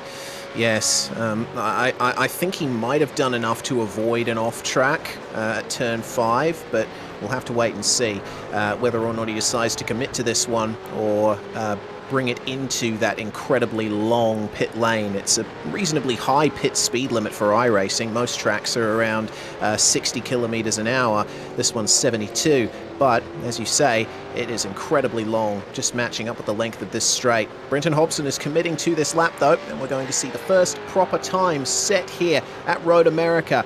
Brenton Hobson across the line, and it's going to be a 2:05.893 to P1 for the time being, but we're about to see a flood of times start to come in. Brian Borg goes to P1, 2:05.4, and much of that would have had to do with Brenton Hobson's mistake at turn 5. Madison Down coming up to the end of the lap now. Championship leader. He could take the title tonight. He needs to get a good lap in here right at the start of the session, get a good banker, and then try his best to improve. Behind him, his teammate, I believe that is Stenberg, coming into the pits, abandoning that run, but probably gave a bit of a draft to Madison Down as he sets a 2:04.295, but Corey Shepard immediately beats him, goes to P1, 2:04.1. Corey Shepard showing great pace at Road America as he did last year.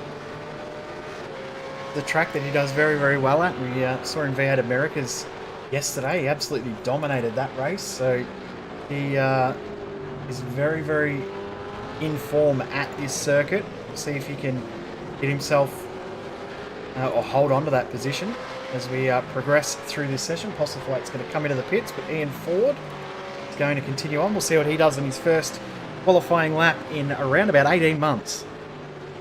It's going to be a mid-2:05 there for Ian Ford. He slots himself into P20 just ahead of Damon Mulqueen and Brenton Hobson.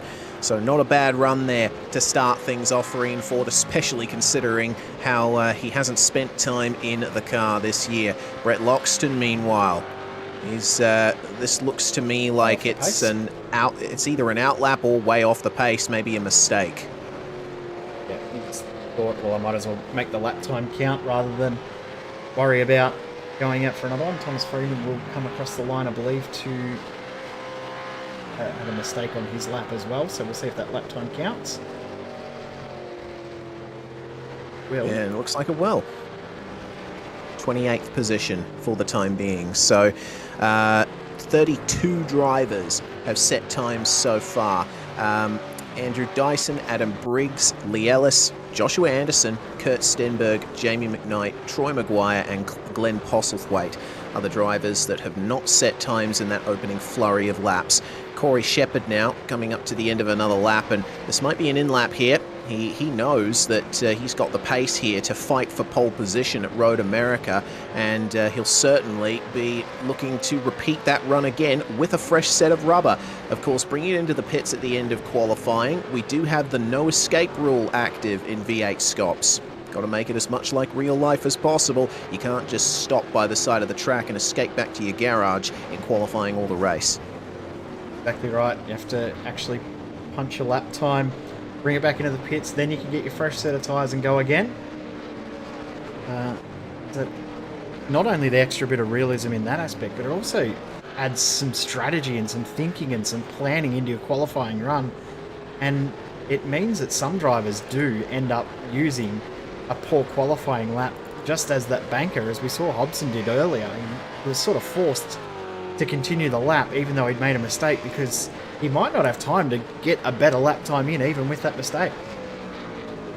Yeah, especially if he encounters traffic around the way, but currently he's got no other cars to worry about. Jamie McKnight is behind him on the circuit at the moment, but quite a fair ways back. Just see him there at the back of the shot.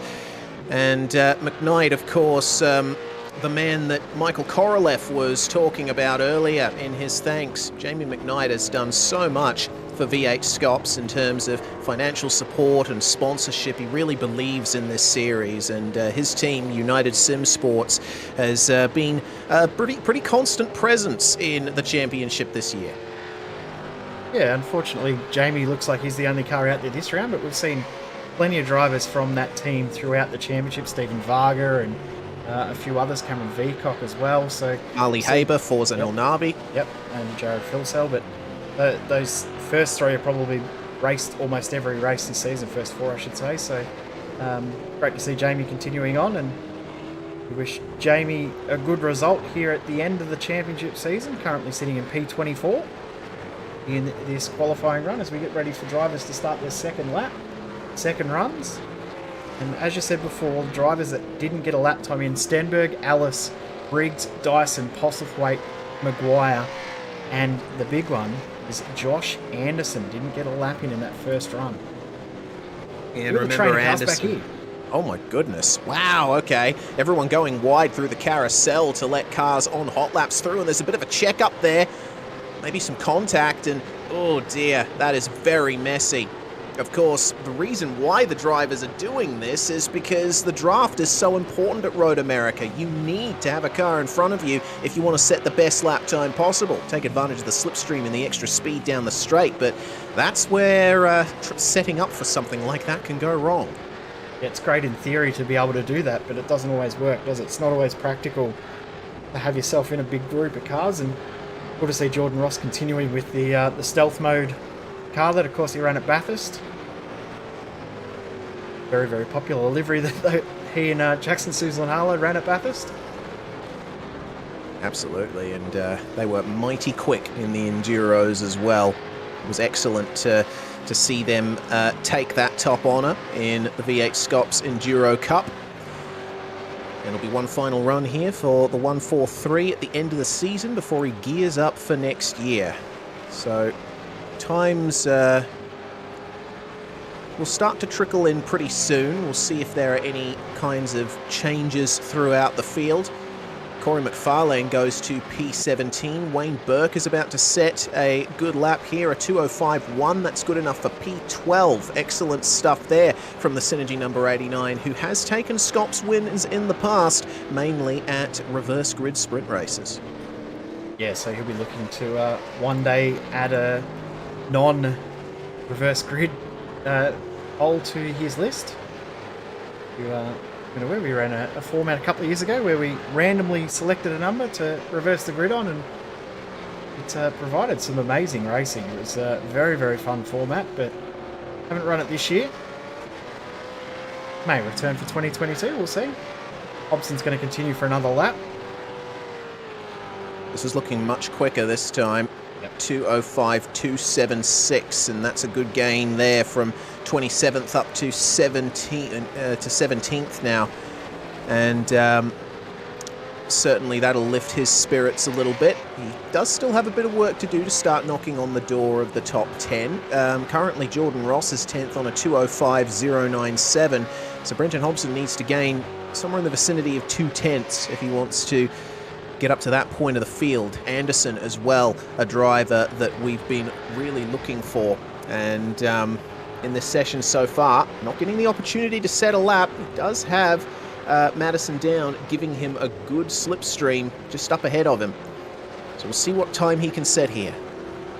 It's like a pretty decent lap looking at the sector times. It may not be good enough to get into that top 2, but it should be well and truly in the top 10. A fairly big split, I should say, by V8SCOPS standards between that top group of drivers, and you'll slot into P number 5 for Josh Anderson, but unusual to see around about a second separating the top 10 or so drivers. There's Logan Barnett. Good job from him so far as Brian Ball pips him, but Barnett sitting in 11th at the moment. That's a very, very good qualifying from him.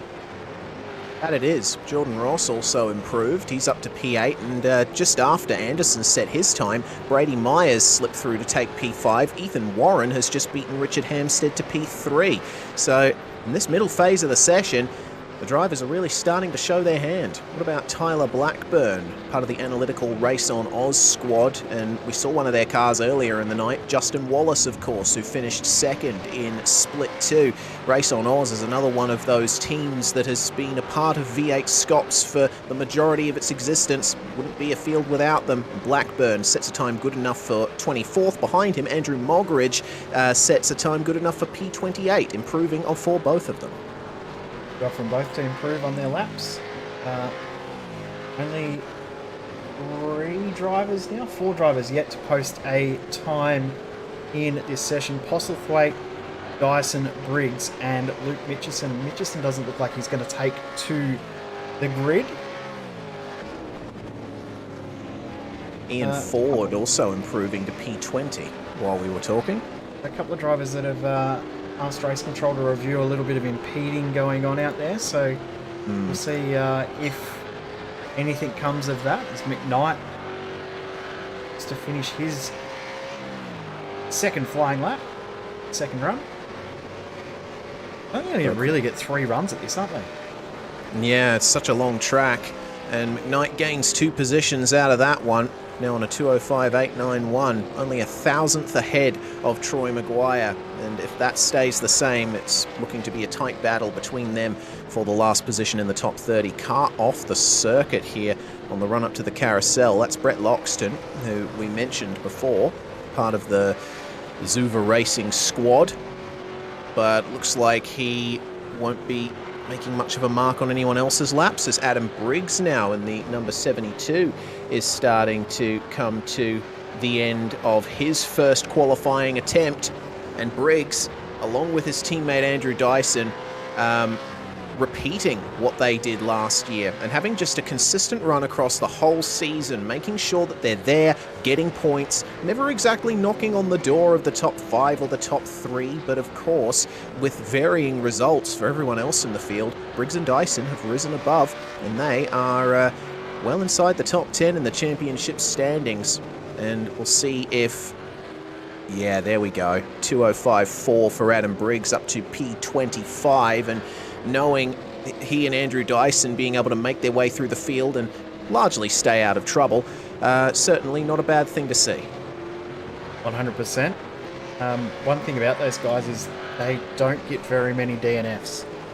That's one thing that they do very well, is finish the race, and we do see that be a huge factor in the way the championship points are structured. Just finishing the races is very, very important, because you do get large chunks of points. Zach Hanlon, at the moment, the only driver to not set a representative lap time. His lap time at the moment is an out lap, so he'll be looking to actually punch in a proper time here. Up the hill he comes. The car looked a little bit raggedy through the final turn. I think he might be having a couple of balance issues, but at the very least, he is going to set a 2:06.3. And that is going to elevate him ahead of Thomas Freeman up to 38th, second last of the drivers that have set times here.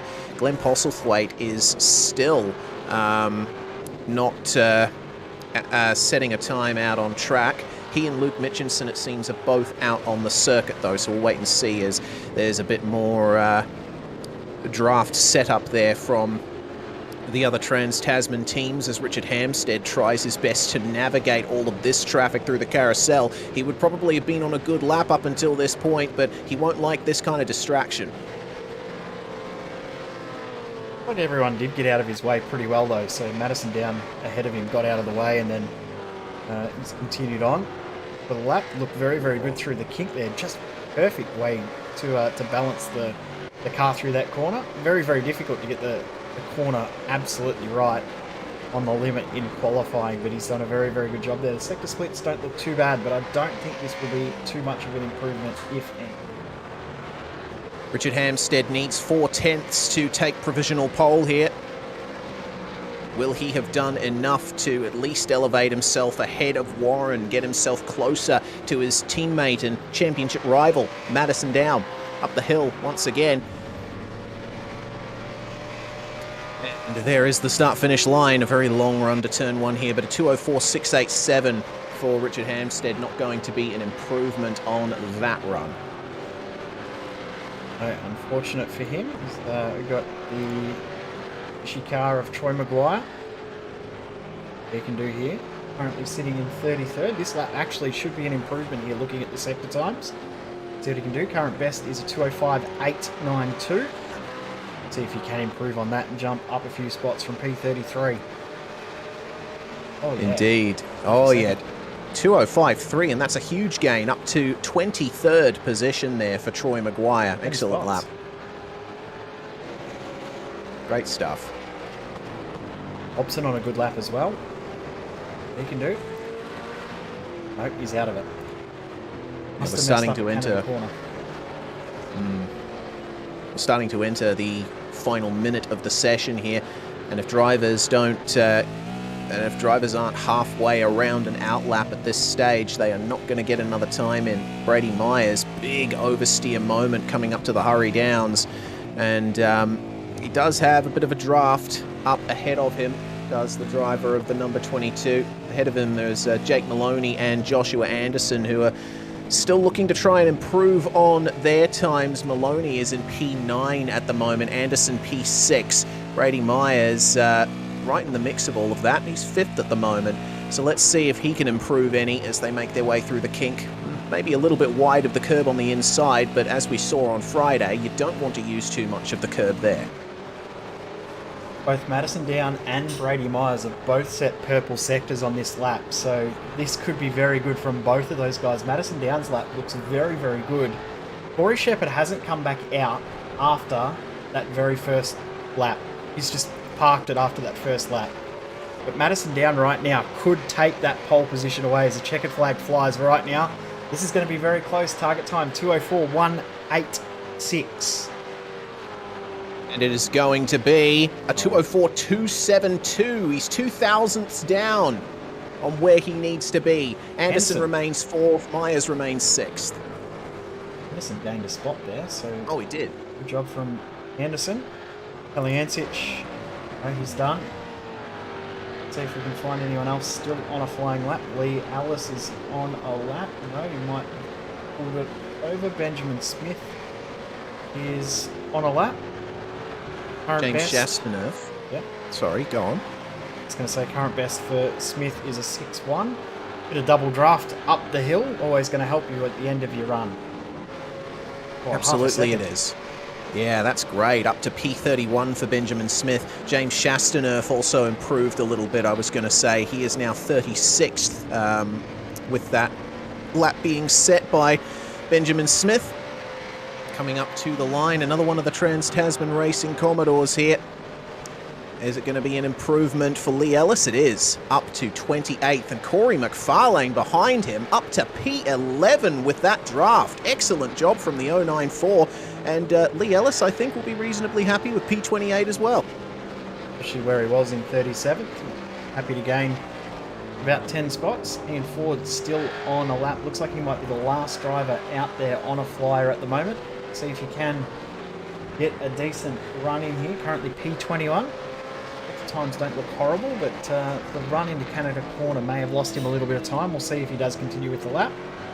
He does. Actually looks like there's a bit of damage on the back of the car, so he has abandoned that lap in the end. That's not the way to do the pit entry. No, certainly not, especially with that wall being where it is. And if drivers end up locking up on pit entry, you're probably going to be seeing that again. Looks like a car stopped out there on the circuit as well. That's actually in the turn 4 area, I believe. Not too sure what's going on for Luke Mitchinson. Seems that he's had a problem in the car.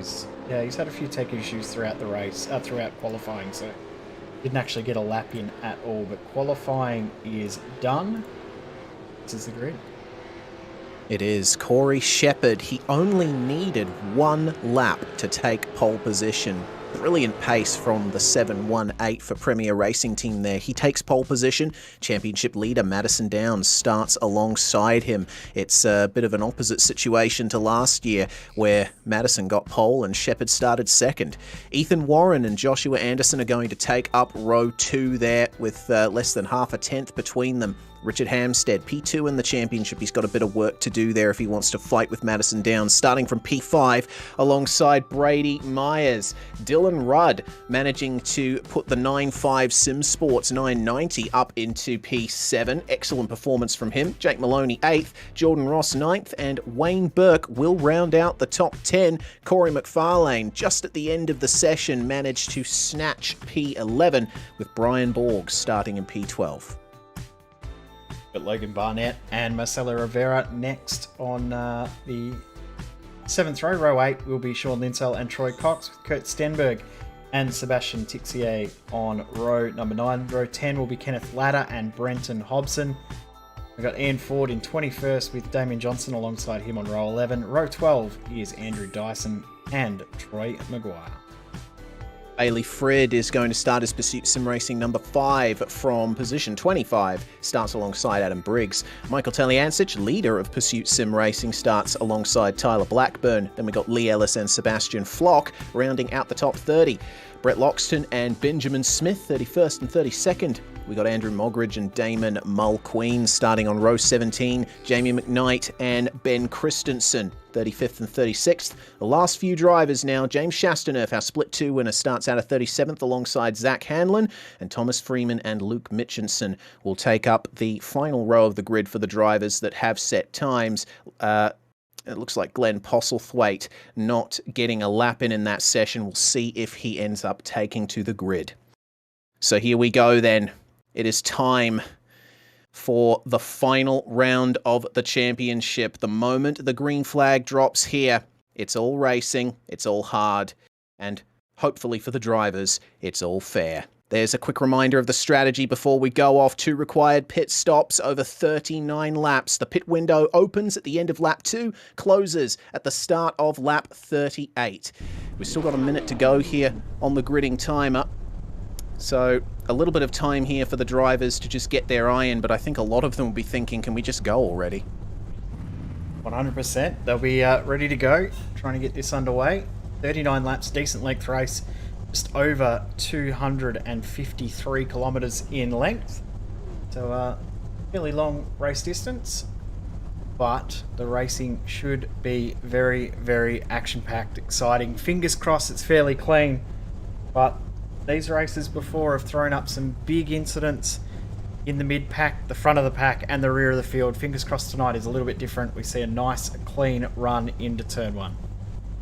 And a very long run into turn 1 as well. If a driver gets slow off the line, not only will they potentially lose a lot of positions, it could create a chain reaction throughout the rest of the field. We'll have to wait and see. But Corey Shepard has no one in front of him. He will have his eyes on to the apex of turn 1 as the revs rise. Round 15 of V8SCOPS 2021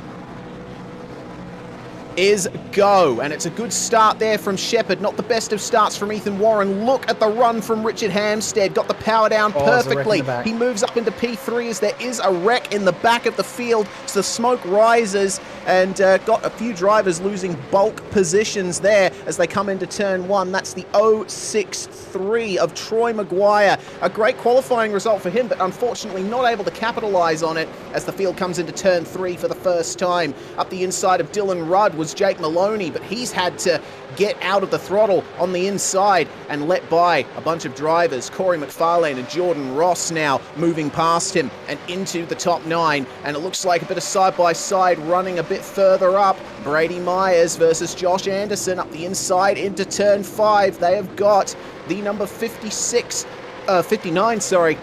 of Ethan Warren just up ahead of them. Remember, Anderson, he's still in with a chance at the title at this point. Yep, 4 of the top 5 are in the championship fight. Jake Maloney, the only one not in the top 10 at the moment, in with the mathematical chance of winning this championship, back in 11th position. We will get some live points up on screen throughout the race as well, so we can keep a track on how it's going. But as it is now, Madison down, doing everything he needs to do. He just has to finish ahead of Richard Hampstead. If he finishes in the top 15, he wins. That's it. Of course, for the blue car, out ahead, that is not an issue at all. Corey Shepard, what a great start he has had. You know, I'm really impressed with the form that he's had in this late season, particularly at tracks like Belle Isle and Road America. He seems to be really strong, does Corey Shepard, and he will lead into Canada Corner. There's a bit of position changes going on towards the back of the field. It looks like Andrew Mogridge has had a bit of a problem there in the race on Oz Machine. He's managed to get it back together on the way into Canada Corner, but I think the carousel and the kink might have been a bit adventurous. Other than the issue for Troy Maguire, we've got through lap 1 relatively clean, which is great to see as everyone makes their way down the front straight. Mike Taliancic into the pits, so is that... Oh, no. No, he's in the gravel trap. No, he's in the grass. Yeah, right. That's been an issue at the final corner. I'll go back and check and see if that was contact. It looks like it wasn't. Michael Taliancic had Lee Ellis behind him, but basically... ran wide when Ellis tried to dive to the inside. Didn't look like there was any contact between them though, so all fair, I suppose. So lap 1 is complete. The field is still completely together at this stage, but Lee Ellis and Brett Loxton are fighting over 24th position at the moment. Richard Hampstead, meanwhile, trying his best to hold off the advances of Ethan Warren. Hampstead, what he needs to do is keep himself as high as possible and hope that there's an issue for Madison. Exactly right. Just has to hope that something happens to Madison Down, and Madison Down just has to look forward and make sure that he doesn't get caught up in anyone else's issues in the back. So if he can do that, he's going to find himself in with a great shot of sealing the championship, as there's battles going on all throughout the field. Loxton, Ellis, Johnston, Block and Christensen all in this together. What a little fight this is. Yeah, Ellis and Loxton have not been able to leave each other alone for the time being, and oh dear, that's not going to make things any less awkward. Loxton pushed wide a bit in the carousel, and Ellis is going to try and squeeze up the inside. Contact on the exit. All of the drivers behind are thinking, what are you doing, boys? Into the kink. More contact between Loxton and Ellis, and Brett stays just ahead of Lee. But things are starting to get very heated here in the midfield. Can Ellis got the inside of Canada Corner? Loxton's not going to make it easy for him, nearly squeezes him off the road, but Ellis alongside now into Canada Corner. Can Loxton get on the power? They come together, they lock wheels, both of them come off. The drivers behind have to take avoiding action. Damian Johnstone bouncing over the curb.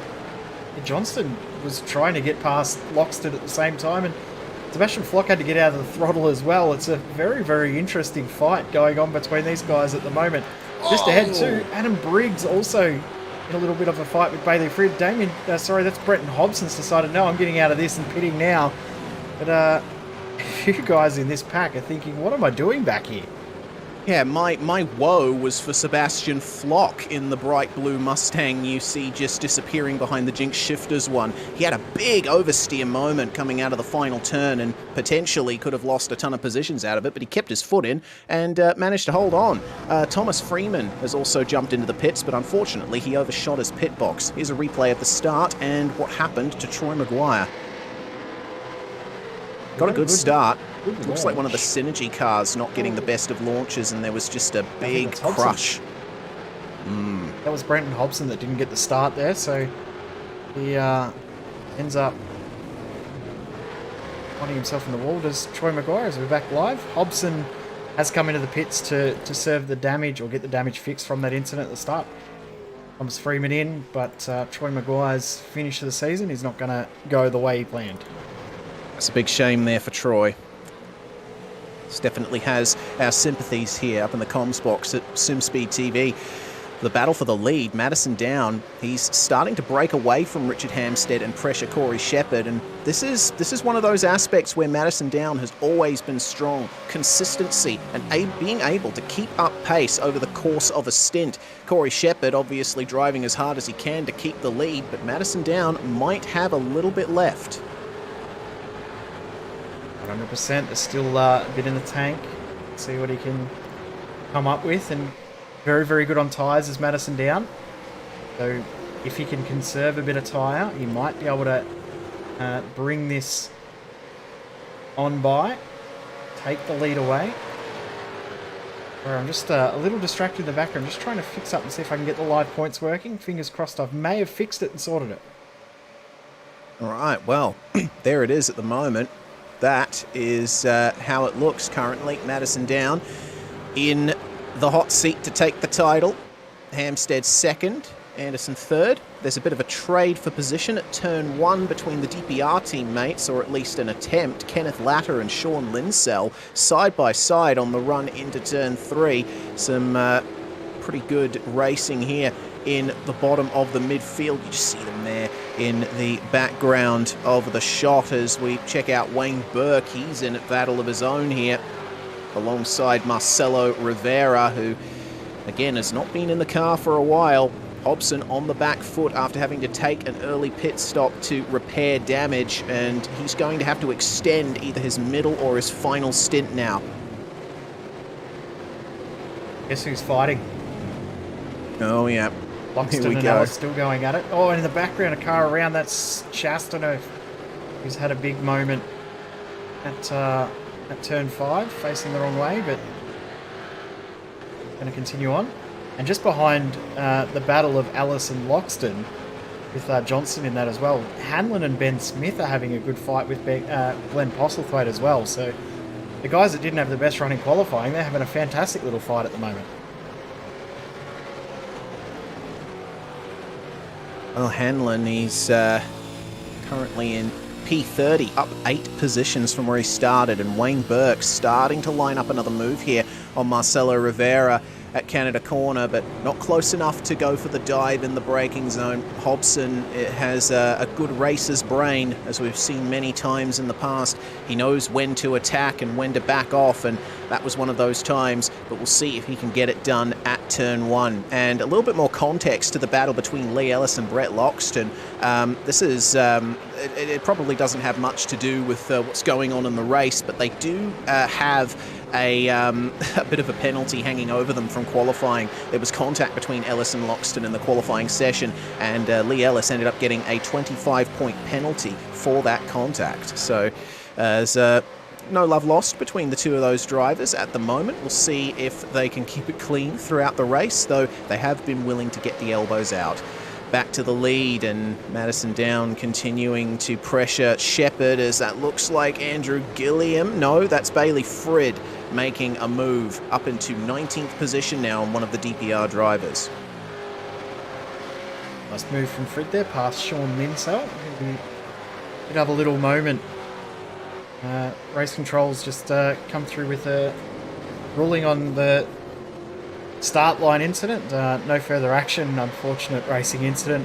Glenn Postlethwaite, Benjamin Smith, no further action. And Zach Hanlon, James Chastanoff, which we saw Chastanoff end up off at turn 5. No further action for that one either. So, majority of drivers escaping penalties for now. We'll have to wait and see how things go towards the end of this 250-kilometre race. Almost a mini enduro, but it's a great format. Really spices things up in terms of the strategy. You always see at least one driver trying something different to everyone else. Maybe Madison down will have to do that to get past Corey Shepard. 100%. Going to have to work very, very hard to get the spot. Not easy to get past around this track in this car, but it is possible. Not a foregone conclusion that you're just going to get the spot straight away, but it can be done. Unlike other tracks, which it is a little bit more difficult to overtake, this track can get a positional change done. Zach Hanlon. All sorts of trouble back in the field. Oh, yes, he is. And Zach Hanlon and Benjamin Smith, they've been having a rollicking battle. Hanlon's just gotten back by Smith on the exit of Canada Corner. These guys have been trading positions for about half a lap. Hanlon now at the head of this train, just outside the top 30. Oh, dear. And that's not going to... Oh, no, Smith. Oh, no. Smith spins. Hanlon decides, I'm going to go straight for the pits, but Benjamin Smith... What happened to him there? Was that contact? As Hanlon did actually break traction on the exit of the corner. Smith had to check up, and then in came Andrew Modgridge, steaming in. You'll see it from the aerial view here.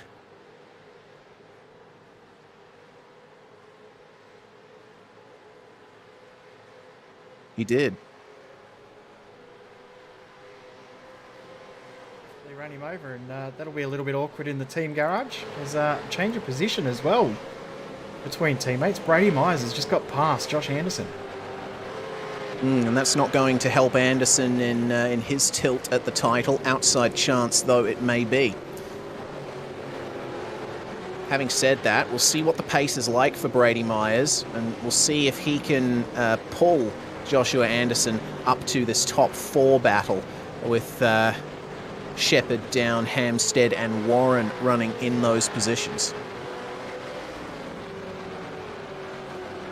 46 laps through this race, and the drivers have already made their stop. Of course, the only requirement around pit stops is you have to make 2. Whatever you decide to do in those 2 pit stops is entirely up to you. Whether you take tyres, take fuel, take both, take nothing, and just stop for a second and go again. But we know that the way that these cars behave, you're going to take 4 tyres and a full tank of fuel or top up your fuel. There's no way that people aren't going to do that in this race, but how people do play out the exact method of that is very much up in the air. It's just behind these guys. You'll notice that Brett Loxton is now not behind Lee Ellis because Sean Linsell's just got through. Yeah, looks like a little bit of shenanigans in the final half of the lap, and Loxton might lose yet another position here to Damien Johnstone down the front stretch. Johnstone we saw getting right in amongst the battle with Loxton and Ellis earlier. We'll see if he can get by here at turn 1. It's defensive from Loxton, no chance of Johnstone getting through there. But every chance that he could have another chance at turn 5. Sean Linsell will also be giving them an extra benefit of a little bit of draft. The lead has closed back up. Richard Hampstead started to catch back up to Madison Down here and dragging Ethan Warren with him. The front 4 line astern as things stand.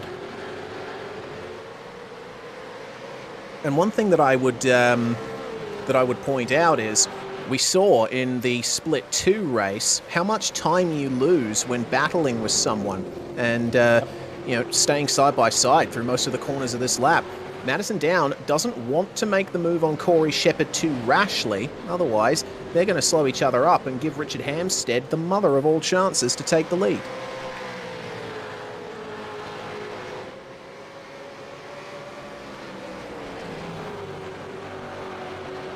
Keep it nice and clean through the kink though.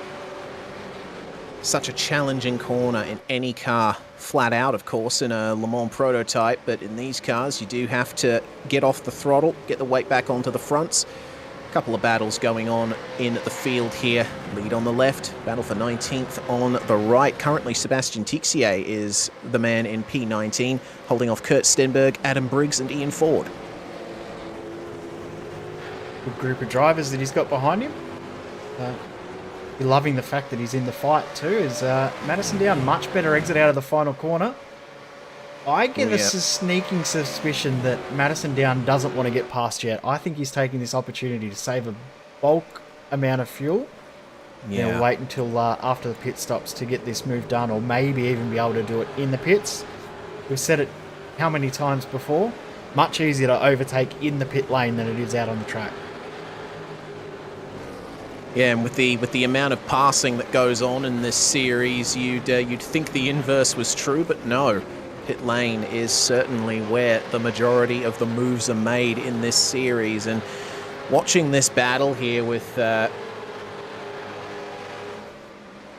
Ross, Rudd, McFarlane and Maloney, the last few positions in the top 10 here, every chance that a few of these guys could break through and make life difficult for the top 5 if they decide to come in for an earlier pit stop, get a little bit of extra time out on track with some fresh tyres, maybe put themselves in with a chance at doing a shorter final pit stop, keeping themselves in the fight. There's two Logan Barnett in the background. He's just lost a couple of spots. He was ahead of Burke, Rivera and Cox, and he's just lost those 3 positions. So he is now back into 15th, but Dylan Rudd still trying to get this move done. And Rory McFarlane, he's looking racy as well. So I think this little group here is where the action's going to be over the next couple of minutes.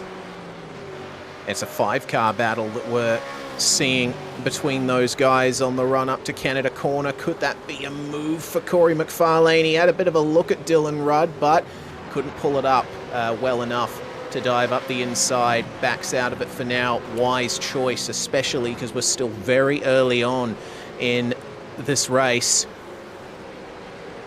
But Jordan Ross, he's on the back foot here a little bit. He doesn't have anyone to draft up ahead, and obviously that means, for one, he's got a bit more of a chance of losing positions here in the draft, but also he doesn't have the opportunity to save a bit of fuel and potentially shorten a pit stop as we get a replay for what happened to Logan Barnett, it was? Driver of Logan Barnett, indeed, just running wide in the left-hander. He gave it a little bit of throttle to try and rotate it, I think, but the rear end broke free, and there wasn't much he could do to save it from there. But here we go, out of turn 3. Jordan Ross might be in trouble here from Dylan Rudd. We'll have to wait and see for the braking zone. How much of a draft does he actually have, does the 9.5 SimSport driver? Rudd's down 1 position from where he started. McFarlane up 2 here and looking for another 2. Andrew Dyson just getting by Barnett there. Yeah, and Barnett straight back past too, so nice little over-under there from Barnett. Knew that Dyson was coming through, just got out of the throttle a little, or on the brake a little bit more, and Dyson went on by. He took it back. He's Briggs and Tixier side by side. This is interesting. Tixier off in the dirt. Ian Ford says thank you, I'll take that one and might take another.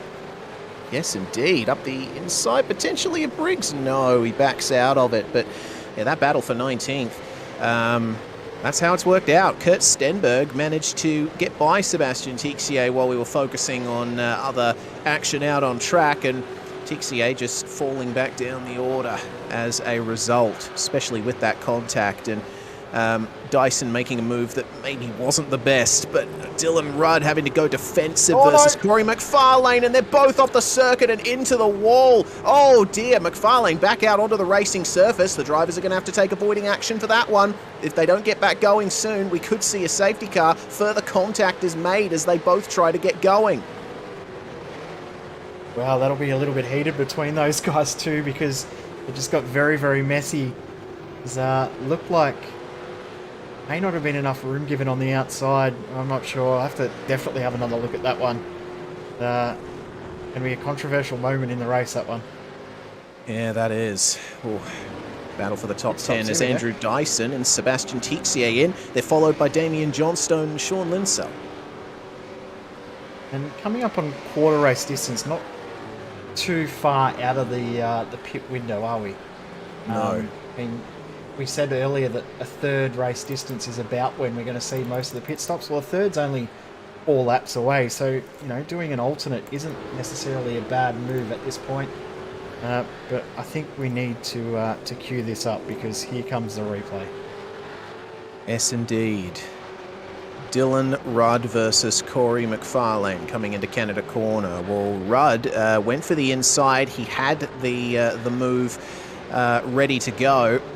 McFarlane, though, Yeah, pushing on the exit, staying a little bit more narrow. Rudd, he was taking the racing line and he was ahead at that point, so I think he was entitled to take the racing line, but at the same time, you do still have to leave your rival room in V8SCOPS. Whose fault that was, I'm not going to make a judgment. We'll wait for race control's decision. Yep, that's what they're there for.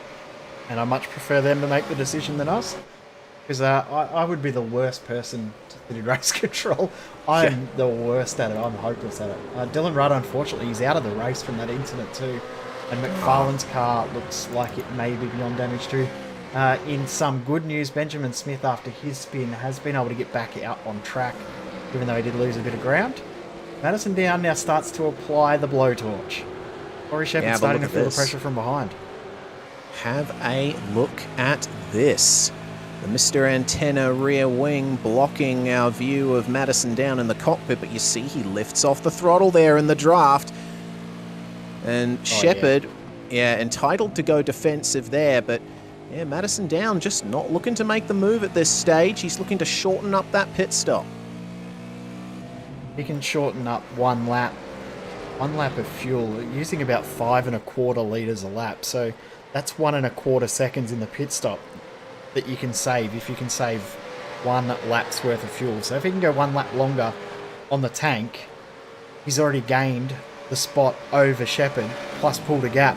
So he's very, very smart in thinking that there's no point trying to take the position because he's going to burn more fuel being in the lead. And Shepard probably has started to realise that that's what's going on behind him and maybe starting to worry a little bit around what's going on behind there. There's been another overtake here. That's Rivera up the inside of Troy Cox. So it's good to see Troy Cox up fighting towards the top 10, currently in 12th. Great to see him up as high as he is. Yes, Troy Cox recently making a return to Australian touring car competition in iRacing. Troy is one of the original members of Trans-Tasman Racing, or at the very least joined the team very early on in its existence, well over 10 years ago. It's good to see him back out there. He has taken a couple of races to get back into the groove, but here he is fighting for positions just outside the top 10. Excellent stuff for him so far. Yes, he has just lost a position, but all the same, he is in the top half of the field. And we've just got news from Race Control. That incident between Corey McFarlane and Dylan Rudd down at Canada Corner. They've deemed Corey McFarlane to be at fault and given him a 30-point penalty. Meanwhile, Adam Briggs and Sebastian Tixier came together on the same lap. That's being considered a racing incident. Yeah, no further action for that one. And good to see Troy Cox back. Of course, when he left sim racing the first time, you know what he went to do, don't you, Reece? He went and played golf professionally. Nice. It's much better than what I could do. Yeah, it's a bit of a different kind of intensity to esports racing, isn't it? Yeah, I know which one's a little bit more relaxing. Although saying that at the top level, nothing's too relaxing, is it? No, certainly not. Well, let's see if Troy Cox can get a hole in one tonight as we check out. But well done. I had to get one in, didn't I? You had to do it. Adam Briggs into the pits. And this is about the point where we're going to start seeing drivers come in for a conventional strategy. Madison Down still holding station behind Corey Shepard, the 10-time iRacing official Supercars champion, has certainly got a good fuel-saving brain on his head. He knows exactly when to push. That's the thing. Madison is managing to keep himself close enough to Shepard that he's getting pressured into pushing, but still far away enough that he doesn't have to force himself into a move. That battle we were watching just before race, well, Troy Cox has got back through. And that would have been around turn 5, turn 6, it seems, as they make their way down the Hurry Downs. Carousel being the next corner. We'll get a replay of how it all worked out here for Troy Cox, spending a lap behind Marcelo Rivera, and it looks like it was down at turn 5 that he did it, pulling out nicely. Oh no, it wasn't at turn 5. Rivera, though, he got pressured into a mistake there, locked up, and Troy Cox just says, "Thank you very much, mate, I will take that."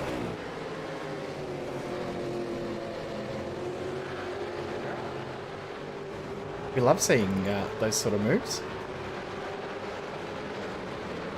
Let's see if Rivera is any successful at pressuring Troy Cox into the same kind of mistake. Of course, both of these drivers with many years of experience in racing simulators. Defensive line again from Corey Shepard. But Madison Down is not willing to go for the move as things stand. And Richard Hampstead, well, he'll certainly look to take advantage if Down lifts off a bit too much. Wayne Burke from inside the top 10 comes into the pits. And we've seen everyone from 28th down at the moment make their way into the pits as well. Glenn Postlethwaite is going to join Wayne Burke in there.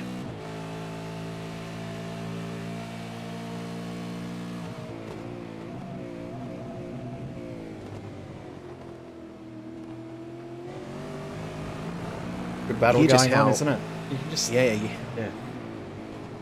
I was going to say, you hear just how early Madison Down is lifting off the throttle into those heavy braking zones, and that is going to pay dividends for him later on. Yeah, he knows there's no point being on it, and I must say, the likes of Ethan Warren and Richard Hampstead find themselves in a good spot too. They've actually closed in a little bit over the last couple of laps too, haven't they? They're a little bit closer than what they were not that long ago, so good to see those guys working their way. Well, Postlethwaite's come back into the pits for a second time. Now, did he stop? Yeah, he did stop there, so it's another actual pit stop. So, hit twice in the first 13 laps. That's not a strategy play that you would do by absolute choice. So, he's had something go wrong there. Not a penalty because he did actually stop in his box. So, we'll try and find out what happened there. Actually looks like that is Postlethwaite's one and only pit stop. Okay. Okay, yes. Okay. I'll shut up then. Good to see you know what you're talking about. Oh, here we go. Oh, indeed. Here we go. The big move. Corey Shepard making his way into the pits from the lead of the race. Everyone else in the top 5 staying out. And have a look at how slow and painful this pit lane is. Yeah. Madison Down's already through turn 1, and Shepard has only just crossed the start-finish line, isn't even anywhere near his box. Madison Down's at turn 3, and he'll be up around turn 6, 7 before Corey Shepard has finished his pit stop here. Let's see how good it is then for the 718. Also in the pits, a bunch of drivers. Jordan Ross, Troy Cox, Logan Barnett, Kenneth Latter, Bailey Frid, Sebastian Flock, and Michael Taliancic. They're followed in by James Chastanerf and Andrew Mogridge. So pit lane, a hive of activity at the moment. And on the right side of your screen, you see the view. See when Corey Shepard gets out of the box here. He's still up on the jacks, taking those tyres, but they are done, and he is away. Shepard with a 28.5 second stop on my timing screens. That's not the quickest we've seen so far, but reasonable.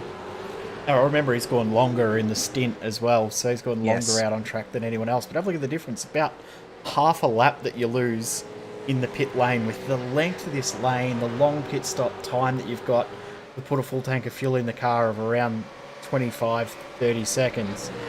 It's a big ask, and now Down leading the way, and that has tweaked the championship points a little bit. Now, before the race, Brenton Hobson, his one and only aim was to finish top 10 in the championship. Have a look at where he is right now. Oh, there we go, P10. And Hobbo currently running in P20 after his early pit stop to get that damage repaired. We'll see if he can hold on to that by the end. Now, question is, will these guys jump into the lane on this lap, or will they decide to extend the stint out? Looks like they're deciding to extend it. Now that Madison Down doesn't have Corey Shepard in front of him and he's saved the fuel he needs, he can afford to go at full pace here for a couple of laps before he comes in for his stop. And that's another option for him to get the lead off Corey Shepard. Thing is, I did mention before, Madison might have been saving his tyres a little bit as well to try and get past Corey Shepard. Now he can burn them out as Anderson makes his way into the lane. Yeah, there probably isn't going to be much tyre left at this point either. Brett Loxton's come in as well. Pit lane now has seen almost everybody in. Corey Shepard actually had a little bit of traffic on this lap as well. Had to get his way past Tyler Blackburn, which he did do with relative ease, which is good to see. Some battles, though, going on back in the field here. This is Damian Johnson, Bailey Frid, Damon Mulqueen, Adam Briggs, and Lee Ellis all in this. And also in there too, Sean Linsell, Sebastian Tixier, Thomas Freeman, all in this battle. There's about 8 cars in this fight for the 24th position. It's crazy. And a little bit wide for Damian Johnstone in the final corner. That's going to allow Bailey Frid to run up the inside into turn 1. Or he might even be able to get the move done before they even get to the braking zone. Side by side across the line, and Frid will be scored ahead of Johnstone now. Up into 25th position. Really long stop for Anderson. This is not good for Josh Anderson. He's already stopped for 1 minute and still stopped. No. Oh, car around. That's Troy Cox. Oh, no. Troy Cox stopped here, and where is that? That's on the exit of turn 1. Looks like Cox actually took a trip through the gravel trap, and it was something that he did all on his own. That is such a shame. And if he can't get it going, there's going to be a safety car here, and will that be an advantage for the drivers up the top of the field? I'd say no. Based on where they are on track at the moment, I'd say that's a no. Wait and see if a safety car's called, but he is going to get it going. Well, the good thing for him is there's nobody else around at this present stage, so he's going to get away, and we stay green. Battle at the front's getting a little bit more intense, because Richard Hampstead can see that all-important position that he needs right there in front of him, and he's going to want to take it. That he is, and also Ethan Warren forcing the issue as well in P3. Brady Myers just holding on to the back of this train. Jake Maloney stayed out of the pits. He's back up into P5 now. Let's see if there's a move here. Look at this. Ethan Warren, he hinted at having a look at Richard Hampstead, but that's a big lift before the braking zone. But Hampstead almost putting some Morse code on the rear bumper of Madison Down, as that battle for 23rd position now is still well and truly alive. Zach Hanlon is having to face up against all manner of issues here. And side by side, Lee Ellis and Damon Mulqueen, they get through. A little bit hairy there. Also now looking Sean Linsell looking up the inside, as we've got a couple of drivers in the pits at the moment as well. That being who is in the pits? Jamie McKnight, Luke Mitchison, and there's another driver in as Ben well. Christensen. Yes. Well, Damon Mulqueen, you can see he's on the racing line, but Sean Linsell trying to get the move done. He got a bump draft from Tixier and Freeman behind. Can Linsell head up the inside into turn 1? Certainly can, and Mulqueen has to give him room there in the number 42. And again, you're seeing just how much time you lose at Road America when you're running side by side like this, because Lee Ellis, Adam Briggs, Zach Hanlon and Damian Johnstone are just skipping away from them right now, and these cars are all still together. There's a chance here for Sebastian Tixier to make up the position on Damon Mulqueen. Remember, this is the battle for 24th position we're looking at the moment. No matter where you are in the field, you have someone to race with in Scops, and Tixier up the inside of Mulqueen now. Lots of room given from the Synergy Sim Racing driver, but unfortunately that's let Thomas Freeman through as well. Yeah, and Sean Linsell had a big moment there too and lost a whole heap of ground at the group ahead, and now goes into that secondary group. Oh, here we go. Hampstead and Myers in the lane. Yep. That's interesting. Point that we're seeing 3 of those top 4 come in. No, sorry, that's Troy Cox who's come in to get damage fixed from that spin. So Warren stayed out, Down stayed out. Now, pit stop time for Josh Anderson was 1 minute and 2 seconds. That's painful. Goodness. Yeah, that's got to hurt. Unsure what the issue exactly was. There's any number of ways you can have a longer pit stop than you desire, as Hampstead and Myers now out of the lane, and that looks to me like Benjamin Smith in front of them there. It could have been any number of things for Josh Anderson. He could have pushed a bit too hard into the lane and gotten himself a speeding on entry penalty. He might have left a bit too much fuel ticked or something like that. We're not too sure. Well, you think about the length of time that a speeding in pit lane penalty usually is, which is 40 seconds. take that off, means a 22 odd second stop. That's about what we've seen as the standard pit stop. So I would say he's been too aggressive on the entry into the pits. Yeah, so Joshua Anderson's season end not going as he'd like, and we saw Tyler Blackburn make his way into the pits as well. He's just come out of the box. I think I may have found it, Reese. Let's see if we can get this up on the replay. Okay. And this would be for Anderson. Anderson, yeah. Okay. We shall see what the entry was like for the number 36.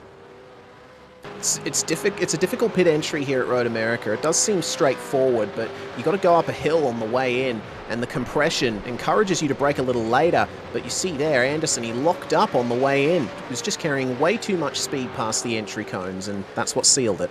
Yep.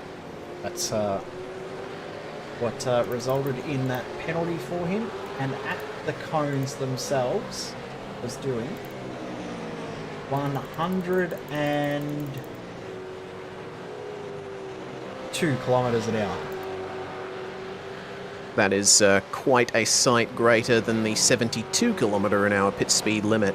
An unfortunate happening for Lee Ellis, meanwhile. He has unfortunately suffered a technical issue, I believe, with his internet, so he is out now. Big shame for the number 18. Luck is very rare to come his way. But this battle here, Jamie McKnight in the midst of the fight for the last position in the top 30, which is currently held by McKnight. Sebastian Flock looking to get by him. They have got Joshua Anderson up ahead of them, who is recovering from that speeding in pits penalty. The top 6 still yet to pit. That being Ian Ford, Marcelo Rivera, Brian Borg, Jake Maloney, Ethan Warren and Madison Down. Richard Hampstead and Brady Myers are the lead 2 cars that have made their stop. But of course Brady Myers out ahead of Richard Hampstead, which adds an extra element to this. Hampstead actually has lost a lot of ground in the post-pit stop run as well. That outlap for Hampstead rather slow in comparison to Brady Myers. That is curious. Unless he's taken more fuel so that he's got less to take in the second stop, hoping that there's a safety car in this next phase.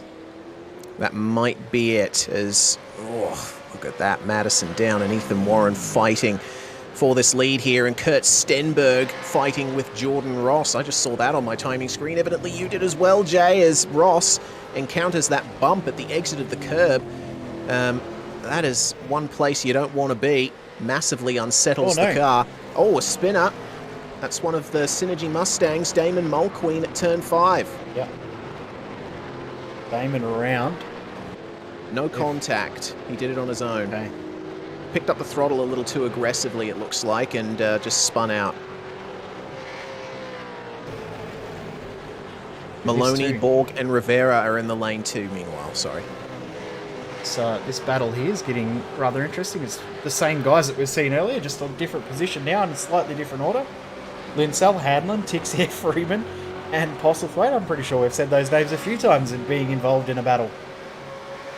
Yeah, Hanlon was scored ahead of Linsell at the line on this lap, and he's going to try and take the position back and try and secure that again. Linsell leaves him a lot of room on the outside of Canada Corner, but Hanlon can't get the throttle in time, and Sebastian Tixier will try his best to get that done, but Hanlon hanging the rear out around the outside as Maloney makes his stop. I reckon that's worth maybe even a slow motion replay, as Hanlon is really struggling with the rear end. He's managed to keep Tixier behind, and Glenn Postlethwaite now alongside Sebastian. Thomas Freeman gives Tixier the bump draft, and they are going to try and fight Postlethwaite into the braking zone for turn 1. Tixier a little bit later, too late. He gets into the back of Hanlon. Hanlon goes off into the gravel trap. Oh, good driving from Hanlon to get it back on the track, and Tixier's already checked up to get to redress the position. But that battle was always going to end in that sort of incident, wasn't it? Just knew from the moment we first clicked to it that it was going to have a little bit of contact involved. This was the start of it between Hanlon and Linsell, and then Have a look Tixier. at this. Oversteer from Zach Hanlon on the exit of 13A. He was trying desperately to stay ahead of the 070. And then Postlethwaite got himself in there too, side by side with Tixier. And then all of a sudden there's bump drafting from the teammates with Freeman. Freeman pushing Tixier back up to Hanlon, who had wheel spin, which then cost him all the momentum. And I'm guessing that from that point there, Tixier may have not realised how fast he was actually going due to the bump drafting he was getting from behind. Yeah, it's a shame Leaders there in. for Zach Hanlon. They are indeed. Madison Down and Ethan Warren at a standstill in the box. Ian Ford is the only car left to pit. He filters through into the lead. It's pretty much what we'd expect from Ian Ford. Myers and Hampstead have gotten ahead of both of them. Of course, they didn't do as long in that stint, so they will have a longer second pit stop. So Brady Myers now is your effective race leader, and that puts 60 points now between Hampstead and Down. It was 66 coming into the race. And for Hobson in his battle for the top 10, well, he's lost a spot to his teammate in Jordan Ross. So Jordan Ross currently occupies P10 in the Drivers' Championship, and you see the 088 in P12 there on the right-hand side. That's James Scott, who, of course, has gotten himself around suspension. He's not racing tonight, so he will fall outside the top 10. Who takes that 10th place? Well, it's going to be a battle of the teammates. 143 versus 88. So, the lie of the land at the moment. Brady Myers, your effective race leader. Richard Hampstead, Madison Down, and Corey Shepard. Ethan Warren has not managed to get past Corey Shepard himself. You see him just there in the background before we pan away. 6 seconds between Down and Hampstead. Their pit stop times were about 5 seconds different, 4 seconds different. So Hampstead actually hasn't done too bad in this next phase of the race. Of course, better tyres means that he will be able to put a bit of extra pace in. Josh Anderson just gets past that battle group of Hanlon and Tixier. Maybe he doesn't quite get past because Hanlon's making it a little bit more difficult than he would have liked. Woohoo! But Joshua Anderson is through, and Sebastian Tixier on the headlight flash there. Certainly looking to unsettle Zach a little bit as 40 comes into the lane. Final half of the last race of the season. That's it. 20 to go. Brady Myers will filter through into the lead. Richard Hampstead into P2. But it's typical Ian Ford, isn't it? It's like he never left. Very long first stint, just has one of the most gentle right foots in the entire Scops field. What it does do as well is it opens up all sorts of possibilities for that final stint. Whether you know, if a safety car comes out in the next lap, well, hey, he can come straight back in and not lose anything. If it comes out, you know, in 10 laps time, he's got the option of then coming in, and that last pit stop is going to be very, very short. So Ian Ford has played himself into a really good position. He will have the shortest final stop out of everyone in the field. He'll only need half a tank of fuel. Speaking of final stops, Adam Briggs is doing the reverse. He's in now. Yeah, already with half the race to go. This is going to be an interesting final stint here for Adam Briggs. He's going to be in full-on tyre conservation mode from here on out.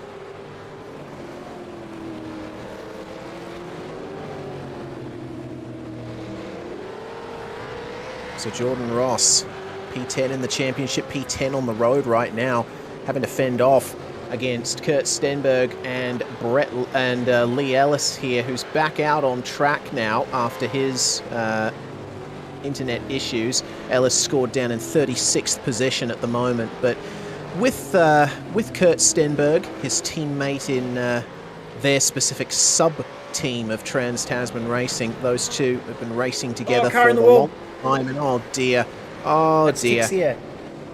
Oh, so the drama continues in that battle for just outside the top 20, and actually it looks like it was started by a mistake from Zach Hanlon. And, oh yeah, that does not look good from what I can see. That's going to deserve a virtual racing school replay. And Tixier and Hanlon, they're actually getting into each other in the braking zone. Tixier late on the brakes again, rear ends Hanlon. Hanlon goes wide, and look at this. He'll re-enter the circuit and bam, hit Sebastian Tixier, who was on the racing surface at the time. Have fun with that one, race control. I'm glad that's your decision and not ours. Likewise. Those ones are difficult situations to call because, you know, Tixier put Hanlon out in that position, so does he need to give room for Hanlon to rejoin the circuit, or, you know, that's the awkward situation. I tell you what, Hanlon, hasn't he been in the battles all the way through this race? Had a horrible qualifying, couldn't really get a lap in, and ever since that moment, he's been involved in some sort of battle as we've got more drivers coming in for their second stop, that being Johnston and also Postlethwaite. So Synergy going for the early final stop as well. Yeah, Hanlon, he's been knocked about a fair bit in this race, has he not? I marvel at the fact that he's managed to make up as many positions as he has with the amount of passing and repassing he's had to do, and that rear end, which is still looking a bit substandard. Jamie McKnight, oh dear, oh, more contact. That's another dent for Hanlon's Altus Esports Commodore right there. And look who's going to take advantage from this. That green car emerging on the right, Michael Taliancic. Good move from Taliancic to take advantage of that. Flock had to get out of the throttle because of the fighting and bickering that was going on ahead of him. And Taliancic said, well, I'm not worried about that, and just went on through, took the spot, and he's going to get his second one. Passes his teammate, passes McKnight, and now we'll try and pass Hanlon. Good stuff there from Tally at turn 5. If you can get the turn in right on the outside, you can actually pick up the throttle a little earlier and keep momentum. And he's going to try and force his car into a gap through the hurry downs. Hanlon, another small lock up. He goes a bit deep. Doesn't give Taliancic a chance to get by before the carousel, though, and there's no moves to be made into the kink, at least if you want to see the end of your race. So, Canada Corner, probably the best place for Taliancic to attempt a move if he wants to. See how they get through the kink. Taliancic a little bit wider of the curb, but gets an equal exit to Zach Hanlon. And the draft doesn't seem to be too strong for him here, so there's going to be no moves that time around. He's going to have to wait for turn 1 at least. Stenberg versus Jordan Ross still continuing on. No move at this stage, and that behind is Lee Ellis, who's rejoined after his issues 2 laps down, so he's continuing on. Benjamin Smith also still continuing his 3 laps down despite his issues he had earlier. Sean Linsell and also Thomas Freeman have come into the pits, as Taliancic doesn't have to worry about passing Zach Hanlon because Hanlon's giving up the spots by coming into the lane as well. Yeah, I think he's had enough of having cars around him for now. Let's see what Hanlon can do in the final half of this race. Here's the battle for 6th. Wayne Burke and Jake Maloney. Maloney up 1 position, Wayne Burke up 4. He's had a very good opening stint there. We've gotten some more news in from Race Control, meanwhile, as this battle continues. And all 3 noted incidents are Zach Hanlon versus Sebastian Tixier. Zach has gotten a penalty for their first contact on lap 19. He redressed it, but he still gets a 25-point penalty. Sebastian Tixier's hit on turn 1 at Zach Hanlon. That nabs Tixier a 10-point penalty, and the most recent incident we saw at turn 1, a racing incident apparently. Yeah, so I'm guessing they've taken both parts of the incident into account and then said, well, they negate each other and no point penalising them both, might as well penalise neither. I don't know, but that would be the way I'm seeing that. Very interesting that we've got all different strategies playing out right now too. I'm really interested in the strategy around who is going to pit where and how much fuel they're going to need. This guy here, Damon Mulqueen, he's probably the next to come in. He pitted on lap 6, from memory, or lap 5. So he'll be in very, very soon. As Maloney finally gets it done on Wayne Burke, just as I thought it wasn't going to happen, it did. And into turn 1. Very popular passing zone here at Road America. Shout out to Brian Borg, who's doing a great job in this race. Currently P9. Kept it out of trouble, and he and Andrew Dyson both doing very, very well. Alternate strategies. Dyson pitted early, Borg pitted late, but Andrew Dyson up quite a few spots, and Brian Borg doing a great job of holding his own. At the moment, though, the biggest mover in the field is Brett Loxton, plus 19 positions to find himself in 12th.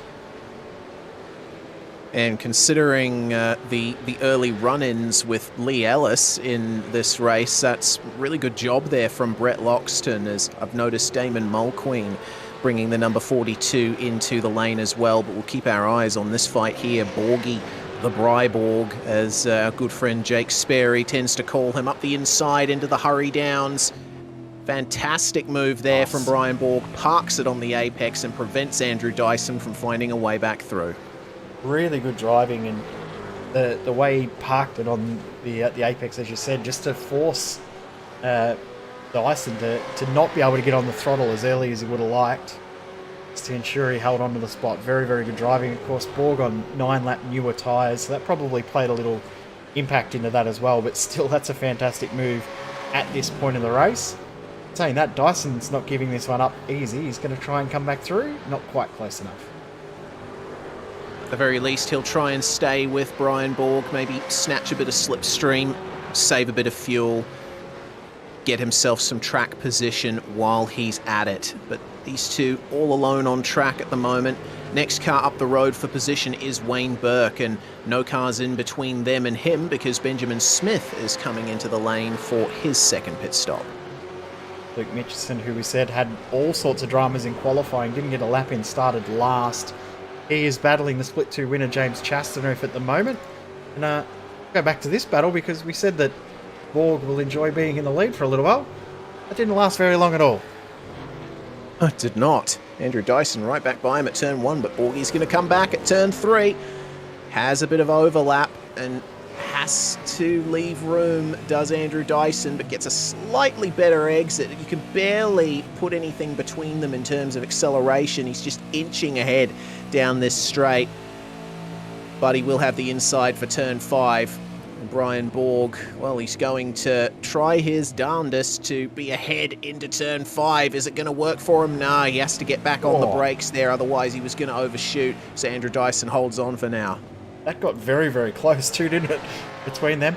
And what did we talk about before? Fighting loses your bulk time. They've both lost about 1.5 seconds on this lap just from those couple of corners that they've been battling. Jordan Ross, Kurt Stenberg, they're not fighting with each other too hard. Look how close they're starting to get now. Yes, indeed. Battling at Road America, not always the best idea. Gives your rivals a chance to catch up, and they certainly are. Ross, a 207.3. Stenberg, a 207.2. Dyson and Borg, Dyson, meanwhile, a 207.8. Brian Borg, a 207.2. But evidently, this lap will probably be a bit slower than that one, especially if he's got to try up the inside at Canada Corner. No, has to back out of it once again. Borg, of course, a very experienced racer himself, and he largely knows when to force the issue and when not to, but he's keeping Andrew Dyson very honest here.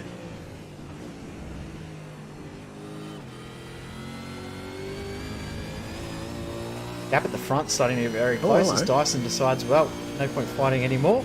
I haven't got the tyres to hold on. Look how close these two are getting now. It was around about 2 and a bit seconds after the pit stops. It is now 0.7 of a second. Amsted's had a good run of pace this stint once he got his outlap issues out of the way.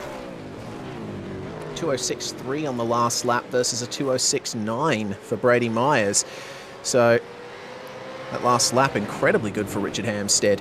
Andrew Dyson has some company in the pit lane from his teammate Kenneth Latter, who has just come in for his second pit stop. So that will put them a bit further back. Andrew Dyson's going to rejoin in about P19, P18. But this battle for P1 where it's at, and you see the rear brakes glowing for Richard Hampstead. Shows you how far rearward the brake bias is, and brake bias is a very important adjustment in these cars. It's actually amazing how much you can adjust in these things while on the fly. Not just the brake bias, but anti-roll bars as well. 100%. It's a lot to think about during the race, isn't there? And like how much you get out of the throttle to save fuel, checking the fuel burn, especially in races like this when there's so much on the line, making sure that you've got your fuel numbers right while adjusting brake bias, while adjusting anti-roll bars, and then remembering to adjust them back once you get your pit stop done. It's not an easy car to drive as it is, but adding the extra elements to it, it does become quite difficult. Stenberg is proving how difficult the car can be. Oh, Jordan Ross as well, almost followed each other off the track there. Very well held by Stenny, who's another one of our veterans in this series. He was there for the very first round back in 2014, and he has not, he's barely missed a single race since. Yep, pretty much been here every round throughout the entirety. Did qualify in second, split at 1 point. Oh, that's Brian Borg. All right. That'll changes things. Yeah, it'd be interesting there for Jordan Ross. I mean, thank goodness for Jordan. He was able to get it into the pit lane cleanly, but he had to almost take to the grass there, didn't he? Get another look at that for sure, because that almost ended 3 drivers' races there.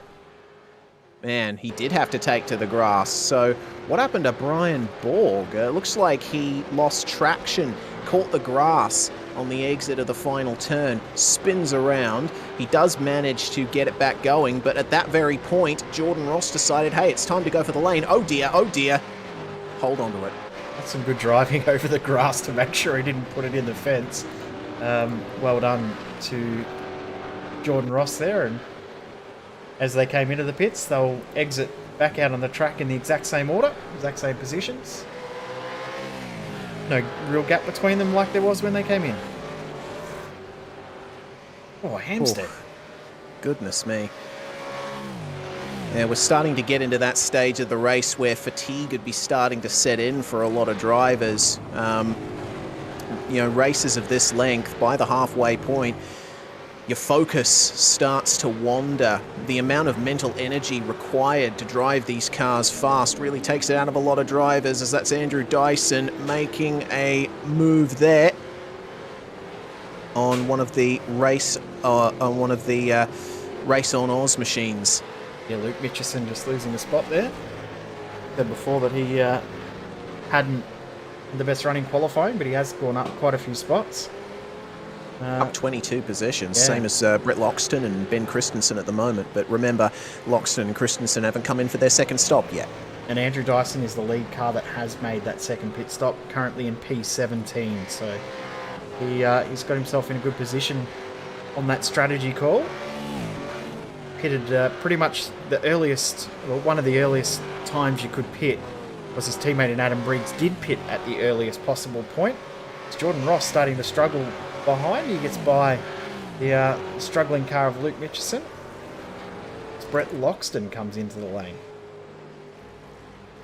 So he will fall outside the top 10 now. Interesting to see where he comes out. Logan Barnett also in the lane behind him. Of course, all 4 tyres being changed, and if you decided to do any different, you'd be a masochist at the very least. The fact that you can change fuel and change tyres while you're putting fuel in the car, and the fact that you can change 4 tyres in around 7 odd seconds, no point not taking 4 tyres whenever you come into the pits in this series, in this car, regardless of what race you're doing, whether it's V8SCOPS, iRacing Official Series, or anything else. If you pit in the V8 and you're taking fuel, take tyres. If you don't need enough fuel to take tyres, take tyres. Absolutely. Well, we've had a couple more pit stops complete. Logan Barnett has come back out into 21st position. Sebastian Flock and Luke Mitchinson in the lane at the moment. It looks like Flock has just completed his pit stop. Only 10.8 seconds. nice little top up of fuel along with a fresh set of tyres for him, and he will filter out there just ahead of Andrew Mogridge and Thomas Freeman, who are still battling hard for position. They're 2 laps and 5 laps into their stint respectively. Those guys have been around each other all race too, haven't they? Freeman, Mogridge, Flock, Chastanoof not far away from them. Jamie McKnight has probably been the winner out of it, because McKnight and Flock were battling for quite a lot in this stint. I'm surprised by this though. Ethan Warren's gap to Corey Shepard is really starting to close. Of course, Shepard pitted the first out of the lead 6 cars, and Warren and Down both pitted last out of the top 6 cars. We're seeing about 6-7 laps difference in tyre life. Are we seeing Corey Shepard start to worry about the fuel gauge a little bit? I don't know if he's short-filled the car. I mean, probably no point in him short-filling it at this point, or in this race, the way that the race has played out. Madison Down also starting to close that gap in on Richard Hampstead and Brady Myers. Remember, after the stops, that was around 6 seconds. It's now down to 3.3 between Hampstead and Down. Excellent run from Madison, and tyre life will be playing a little part in there. As goodness me, that was a big oversteer moment for Ethan Warren. Fortunately, he managed to save it. In terms of tyre life, Richard Hampstead is on the 13th lap of his stint. Madison Down is on the 10th. So not as much of a difference in tyre life, but it should certainly still be a factor. Madison Down is currently at the point where his tyres are at their best. Definitely making inroads while his tyres are better than the drivers ahead, or noticeably better. Because these tyres do plateau a little bit, but they still do drop off from that point. But if you can conserve them at the early phase, you do get a bit of longevity through that middle phase of the tyre life, which is where Ethan Warren and Madison Down are at. And the big advantage for those two is at the point where the tyres drop back off again is when they're going to come in and get another fresh set of tyres as Brady Myers gives up the lead of the race. Interesting that the championship points changed, and as soon as Madison Down went past Brady Myers, the championship points changed again. It's cool to watch them change throughout the race, isn't it? Yeah, it is. That's definitely something we should employ more in our season finales. Definitely like that little extra element that we're providing. So, doesn't look like anyone's following Brady Myers into the pits at the moment. The 22 will probably rejoin just outside the top 10. Kurt Stenberg is coming in though, and his battle with the likes of Marcelo Rivera, Ian Ford, etc. will go for the time being and be replaced with some other drivers who have already taken their second stop, like these guys. Jordan Ross chief among them, and he and Stenberg were very close earlier. And Josh Anderson on the recovery after a speeding in pit lane penalty, back into the top 10 now, but he still needs to find a lot more and still get a lot to go his way to win the championship. At this point now, it's very, very difficult for him to pick up that championship win, but we'll see. Stranger things happen. Always say that in this series. The disappointing thing for Ethan Warren and also for Jake Maloney is we are now at 75% race distance, which means everyone who is on the lead lap will get classified as a finisher, which means that they are now out of championship contention. Commiserations to those guys, but takes nothing away from the TTR, great though. season. Yeah, the great season has been. Yeah. Top 6 and a 9th as it is right now. I mean, that 9th position could become an 8th because Stenberg versus Adam Briggs, well, those two are battling for the 8th position in the championship, and they're battling on track at the moment. Not going to take much for Briggs to lose 4 spots. That's the difference in points that they've got there, is 4 positions. So Briggs loses 2, Stenberg gains 2. That flips position between those 2 positions. So that's something we'll need to watch throughout the next little bit of this race. And Kurt Stenberg, remember, just come out of the pits as Corey Shepard, Ethan Warren and Wayne Burke are now in the lane. So We'll see if Corey Shepard can gain anything back here after an opening couple of stints where he ended up losing the lead through pit stop strategy. And Marcelo Rivera also coming into the lane as well. Brady Myers, of course, having already taken his second stop. No cars around him, none in front of him, and there is Shepard exiting the lane. The position has been regained there. Look at the gap now between Shepard and Warren too. So Shepard, very, very good pit stop. Ethan Warren, probably second or two more than he would have liked. And Wayne Burke also a long stop at that stop there too. So a bit interesting. Ben Christensen's coming in, Michael Teliancic in, and also Josh Anderson in, as well as Ian Ford as well. Surprising to see Ian Ford at this stage in. Remember, he was the last one to pit. Only did 8 laps on that stint. And he's back out again. Yeah.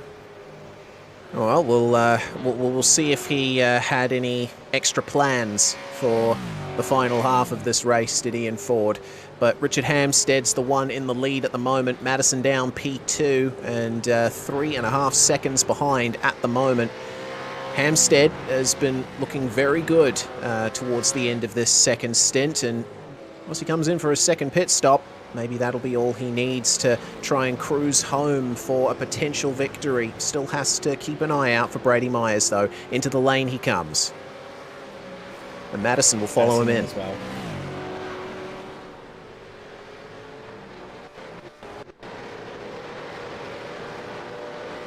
We've got Jordan Ross and Andrew Dyson here.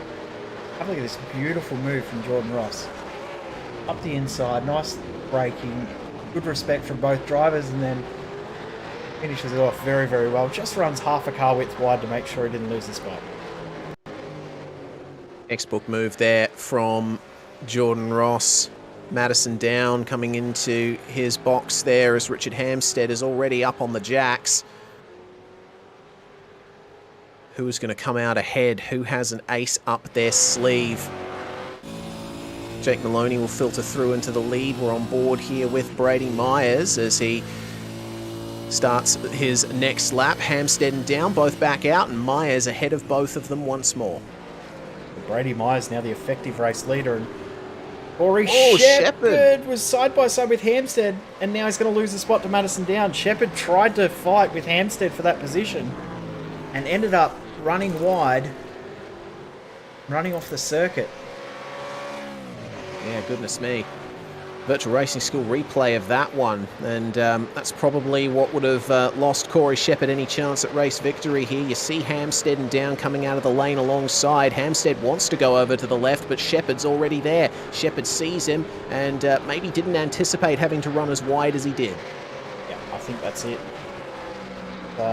Easy mistake to make when you're that hot into turn 1 at this circuit. We come back live to this battle between Jordan Ross and Andrew Dyson, still ongoing between these two. Great fight, and shout out to Andrew Dyson. He's going to, unless he ends up in the wall, unfortunately, fingers crossed he doesn't, he's going to pick up top 7 in the championship. That is a really impressive result with how strong this field is. Something that that we've been talking about since the start of this season. You know, Andrew Dyson, he also got a top 10 in the championship last year, purely through the same kind of attributes that are benefiting him here. Just consistent finishes, keeping himself in the fight when he can, and picking up points where others falter. It has been an incredible drive from Andrew Dyson, from Adam Briggs, from the whole DPR team, I'd say. Remember, it wasn't that long ago that we were talking up how good a job Andrew Dyson was doing winning races in Split 2. Yeah. That was only, 12 months ago, 18 months ago that he was winning races in Split 2 to get himself into top split. And now he's become a top 10 driver in the top split, which is an incredible progression. So well done to Andrew Dyson on a great season, and if he continues this progression, we could see him in the top championship fight at the end of next season. Fingers crossed for him. We do see that. The gap between Stenberg and Briggs, we said it was around about 1.5 seconds. Well, they've spread their gap out to now 6 seconds. The interesting part of that is we said that Stenberg gained 2 spots, Briggs loses 2 spots. That championship position swaps around. Have a look where Stenberg is. He's got 2 cars ahead of him. One's Loxton, one's Ladder. Then you've got Briggs. He's got Barnett and Blackburn right behind him. So that possibility could happen. As Hampstead... Oh, these 3 getting at it. Hampstead, Myers and Down. We know that there's no team orders at Trans-Tasman Racing. That's confirmed right here on this battle. Yeah, it's been confirmed a few times in the final round in previous years as well. Richard Hampstead right on the hammer, as things could be said, versus Madison Down, both of them running that rearward brake bias. It's any wonder they don't need to change the pads with how hard they're working the rear in these cars. That's partially what you need to do. These cars are understeery by nature on the way in, so you need to set them up with a bit of a stiff rear end. Hampstead not able to get it done into the kink. Maybe would be able to do it at Canada Corner. Remember, these guys know that they're fighting for the effective race lead. Down with a great view of all of this. And line astern, bumper to bumper out of Canada Corner. With 7 laps to go in the season, don't forget that these 2 cars in the frame at the moment are the top 2 in the championship, and they're racing like it's the first round of the season. And they've raced like this throughout this season and previous seasons, whether they've been teammates or not. They race hard, they race aggressive, and at the end of the day, they'll shake hands, congratulate each other, and move on to the next one, regardless of if they make contact or not. Oh my goodness! Oh no, there we go! Brady Myers off, and Richard Hampstead checks up to address the position to his teammate. He's probably realised that there's not much point to it now. Myers has only just extracted himself from the wall. My goodness, that was uncharacteristically messy there. Myers, he wanted to keep the position. Hampstead tried to do a Barrichello at Hungaroring 2010, trying to squeeze up the inside of Michael Schumacher versus the pit wall. How Hampstead didn't end up in that pit wall, I've got no idea. Yeah, I think at the very least he grazed it. We'll have to check it out again here on the replay. Very unfortunate for Brady Myers, but oh yeah, that would have been so close. It would have taken the wing mirror off, but Hampstead obviously got on the brakes when he decided to, and Myers, well, he had to change over to the racing line. That delayed his braking application a little bit. And now front-end damage on the number 22 TTR machine, but not as much as there could be, which I suppose is the silver lining to that very grey cloud. 5.5 laps to go, and Corey Shepard suddenly is back in the fight. He's right there on the back of Richard Hampstead, who now has a potential, well, no doubt an investigation over his head at the moment. Couldn't be any more, we'll find out soon, but is proving to be an absolutely intense race. I mean, we said it before the race started that Road America in this series always provides an intense, unbelievable race. And have a look. I don't know if you can see it, Reese, or not. Richard Hampstead has been black flagged for an incident on lap 34. What lap are we on? Lap 34. Oh dear. Yeah, well, I wasn't able to see that on my end, but I suppose it makes sense. Race control would have seen that incident and figured it a slam dunk penalty there, even though it is contact between teammates, and I'm sure Richard would disagree with the decision, at least at first. It's still something that was probably deserving of some kind of action from the stewards. That's Loxton at Canada Corner. Strange spot to be at Canada Corner. You usually see cars on the outside at Canada, not on the inside. So I don't know if it's happened there. Okay, we'll get a replay of this because there's been contact between the car of Kenneth Latter with Kurt Stenberg right behind as well. So we'll get that up on screen in just a moment. Yes, as the battling behind Brett Loxton reaches a fever pitch. All right, let's have a look at this then. Tyler Blackburn, last car not to make a second pit stop, has just come in for one meanwhile. So here's Latter and Stenberg, and oh, there we go. Loxton just getting a little tap from behind and swung out.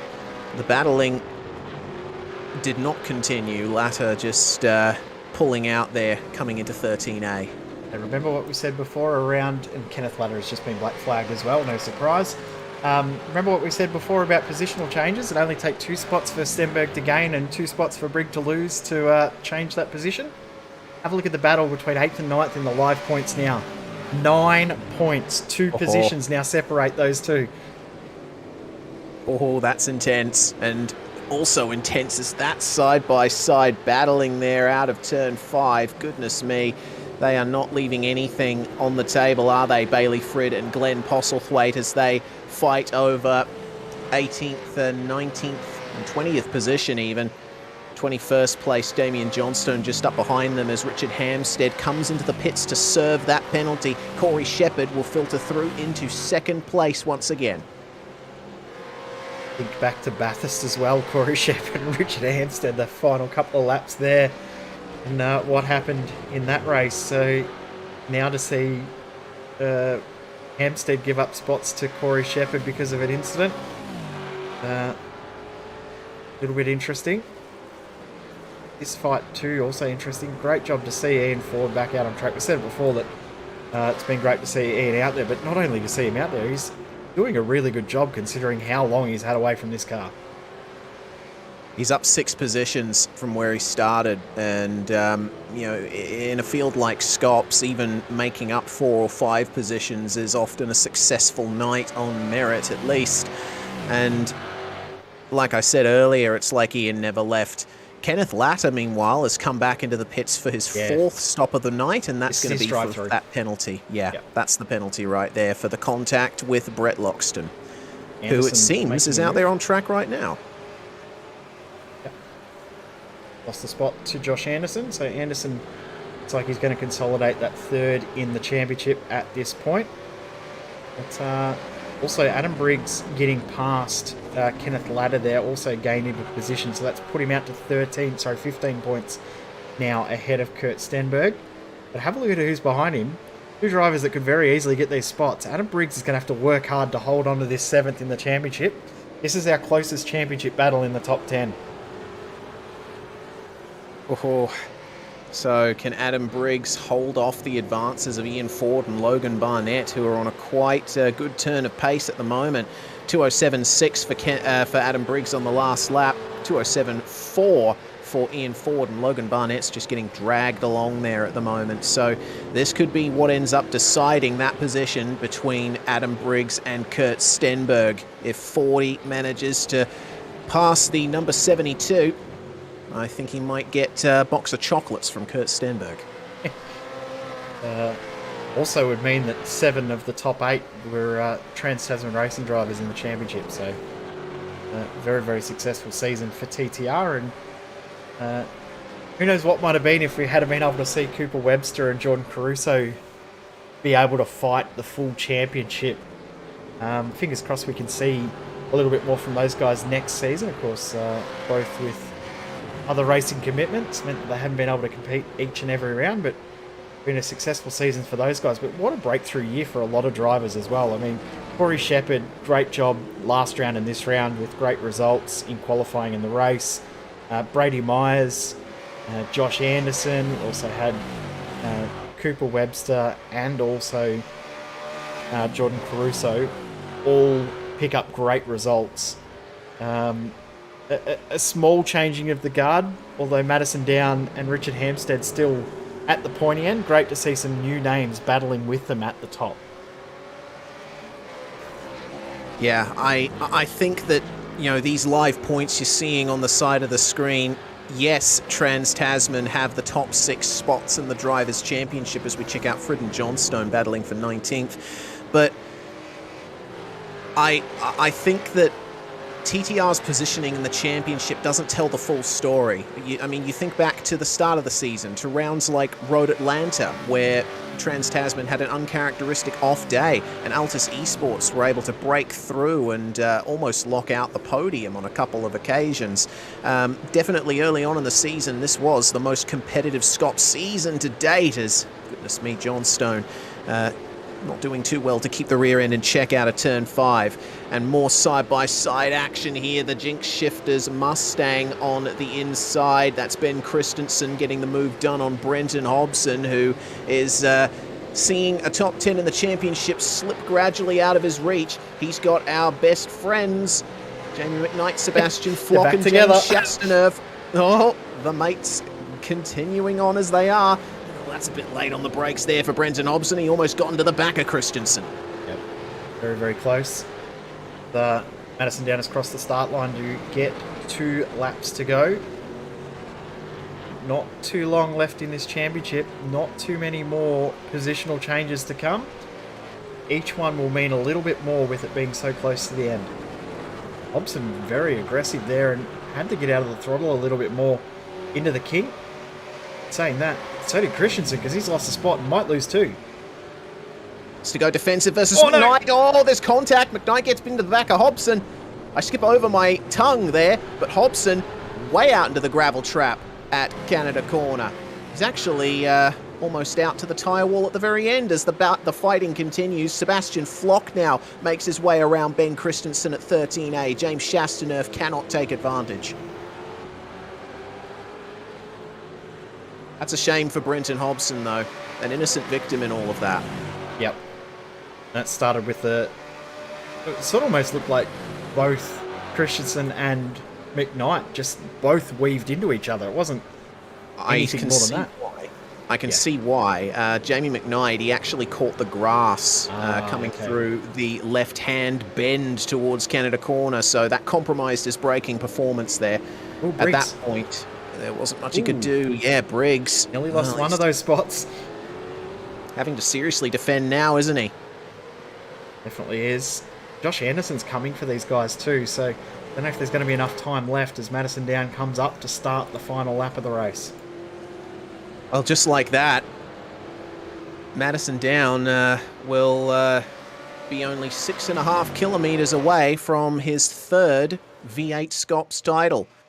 And such an incredible run of performance from Madison Down over the last 10 years. Even before that, he's been one of the top drivers in Australia, New Zealand sim racing for the longest time. And, you know, consistency and keeping up the fight towards the end, looking after the car, staying out of trouble. Those are Madison Down's greatest strengths. Pace, of course, is another one of them, but you know, all things being equal, Madison Down, one of the most well-rounded drivers in the Southern Hemisphere for my money.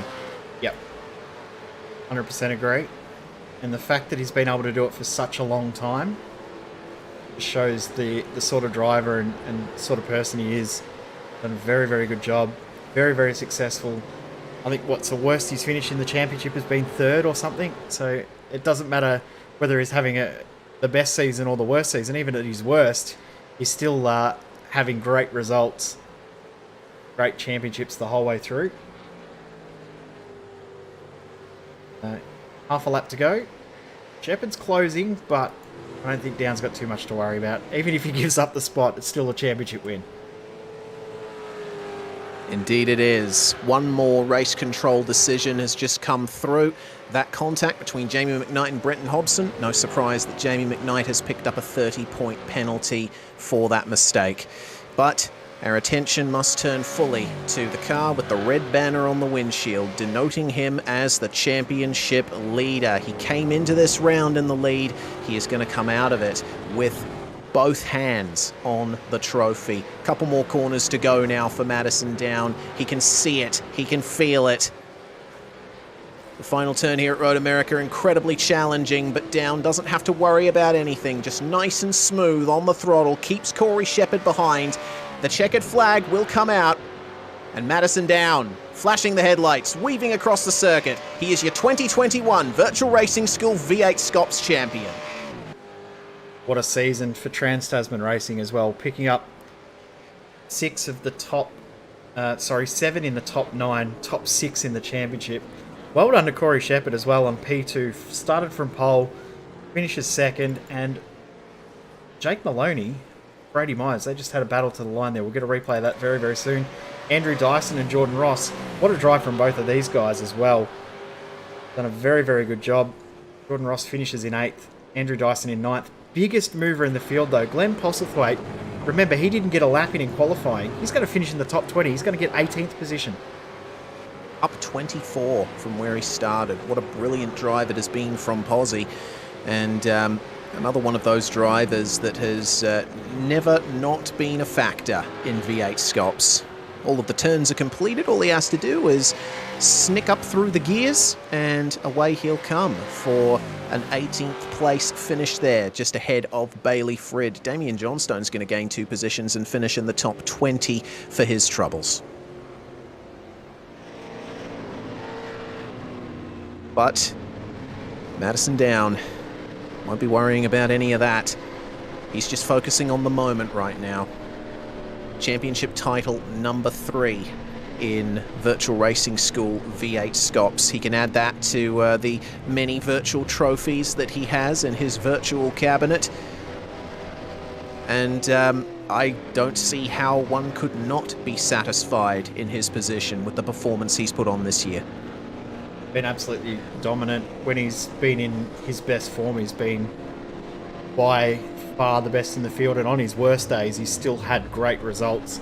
Only round I could think that he really had a bad one was Alton Park, and even then it wasn't a horrible night. So he's had a very, very strong season, and congratulations to Madison Down. Wins it once again, and absolutely deserving of this championship.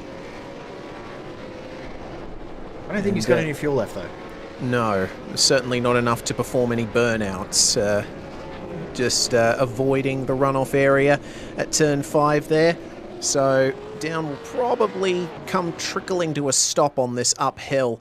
Not the most spectacular way to end a championship run, but hey, he's done the business, he's gotten the points, he won the race, and he wins the championship. Here are your results then. By 6.5 tenths, it was Madison Down over Corey Shepard. Ethan Warren completing the podium. A great drive from Ethan to recover from the minor issues that he suffered. Jake Maloney and Brady Myers will complete the top 5 for Trans-Tasman Racing. Wayne Burke in 6th. A great drive from him. He started in the top 10 and he stayed there. Richard Hampstead, though, unfortunate contact with Brady Myers and getting a penalty handed to him from race control. Has to settle for 7th and 2nd in the championship. Jordan Ross is going to finish ahead of Kurt Stenberg there and take that position in the top 10 in the championship. Andrew Dyson secures his top 10 in the standings for the 2nd year in a row, with Brian Borg rounding out the top 10. Another great drive from the 017. Got Marcelo Rivera in 11th position with Kurt Stenberg in position number 12. Adam Briggs will hold on just ahead of Stenny in the end in the championship. Finishes 13th. Ian Ford, great to see him back, as we've said numerous times. Finishes in 14th position. Logan Barnett, good job from him in 15th. Josh Anderson, speeding in pit lane penalty, put him way back in the field. Take that penalty out. He finishes in the top 5. Finishes in 16th in the end. Brett Loxton in 17th position, up 14 spots. Then Glenn Postlethwaite, as we said, the biggest mover in the field, plus 23 from where he started at the rear of the grid to finish in 18th. Bailey Frid and Mike Taliantich for Pursuit finish in 19th and 20th. The DPR, it's Sean Linsell who comes home in 21st. Probably not too satisfied with that result, considering he started 15th, sliding down the order a little. Damien Johnstone was everywhere in this race, involved in a battle just about every time we looked at him. Ultimately, he finishes where he started in 22nd. Kenneth Latta comes home 23rd. Sebastian Flock gaining 6 positions. And Thomas Freeman rounding out the top 25 after starting 39th. Ben Christensen comes home in 26th ahead of James Chastaneuf, our Split 2 winner. Jamie McKnight, well, he made some great moves, but unfortunately a slightly botched move on Brenton Hobson landed him a penalty, points penalty rather. He is going to have to settle for 28th. Andrew Mogridge and Tyler Blackburn round out the top 30. Then we get into the drivers that really did not have good races. Zachary Hanlon, it seemed every time we looked at him he was in a battle and having contact made with him. Also couldn't quite get his rear end in check. 31st for him. Luke Mitchinson making up 8 positions to finish 32nd. Brenton Hobson, a big shame for him.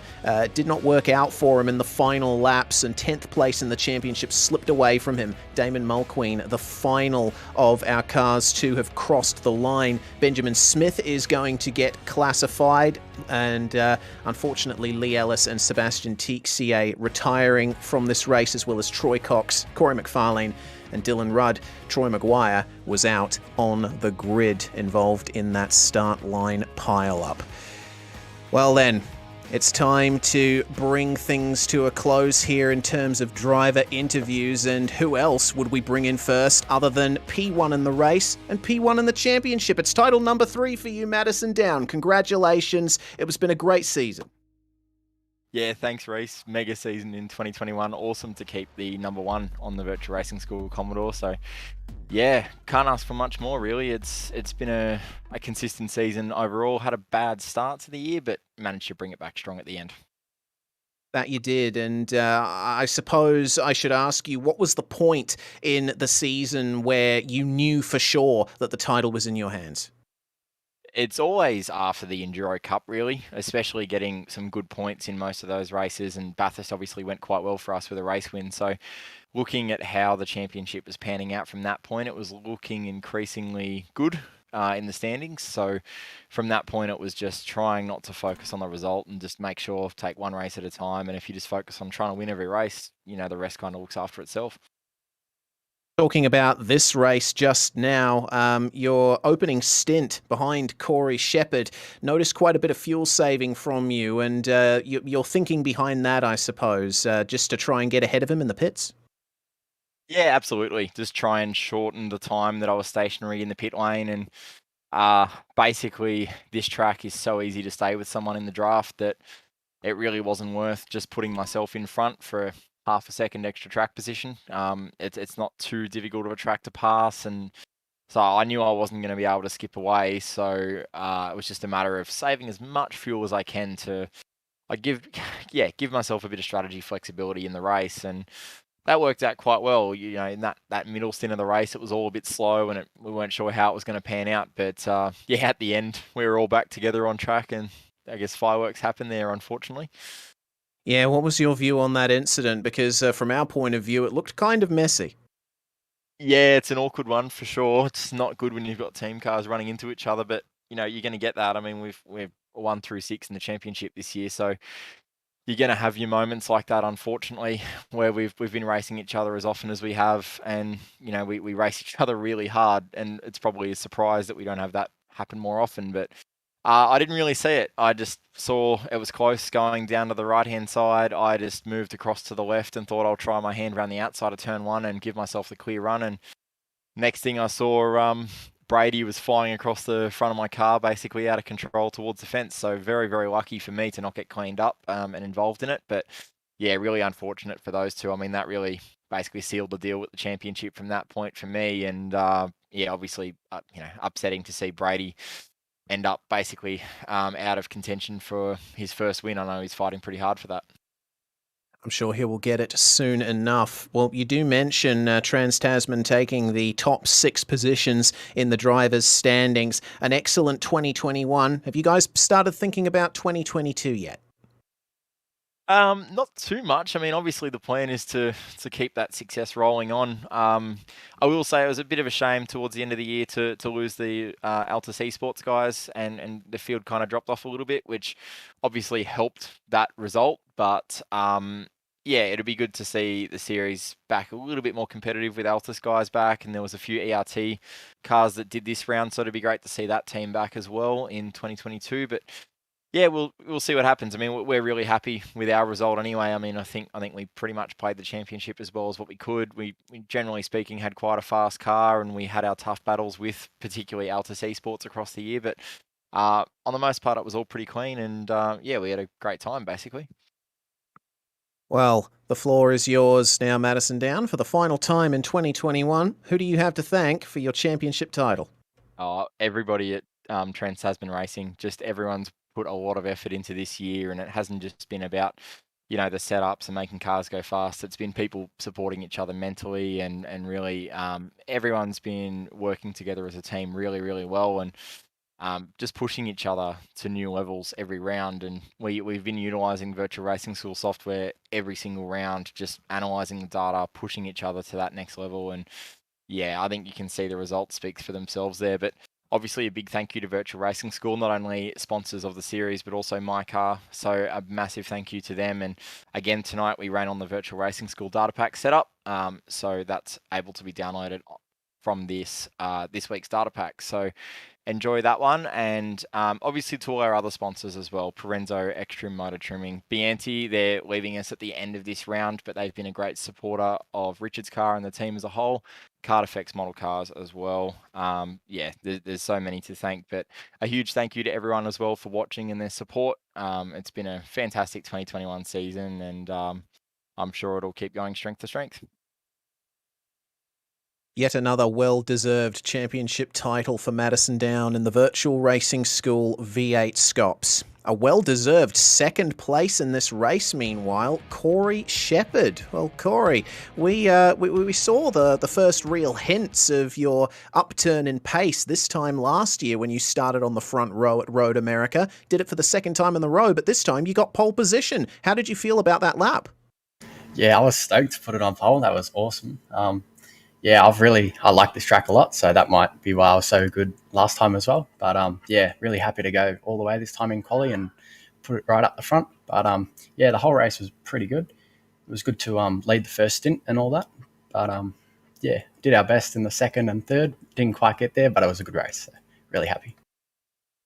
And I guess it does seem that Road America is a place you have a real affinity for. Why do you think that is?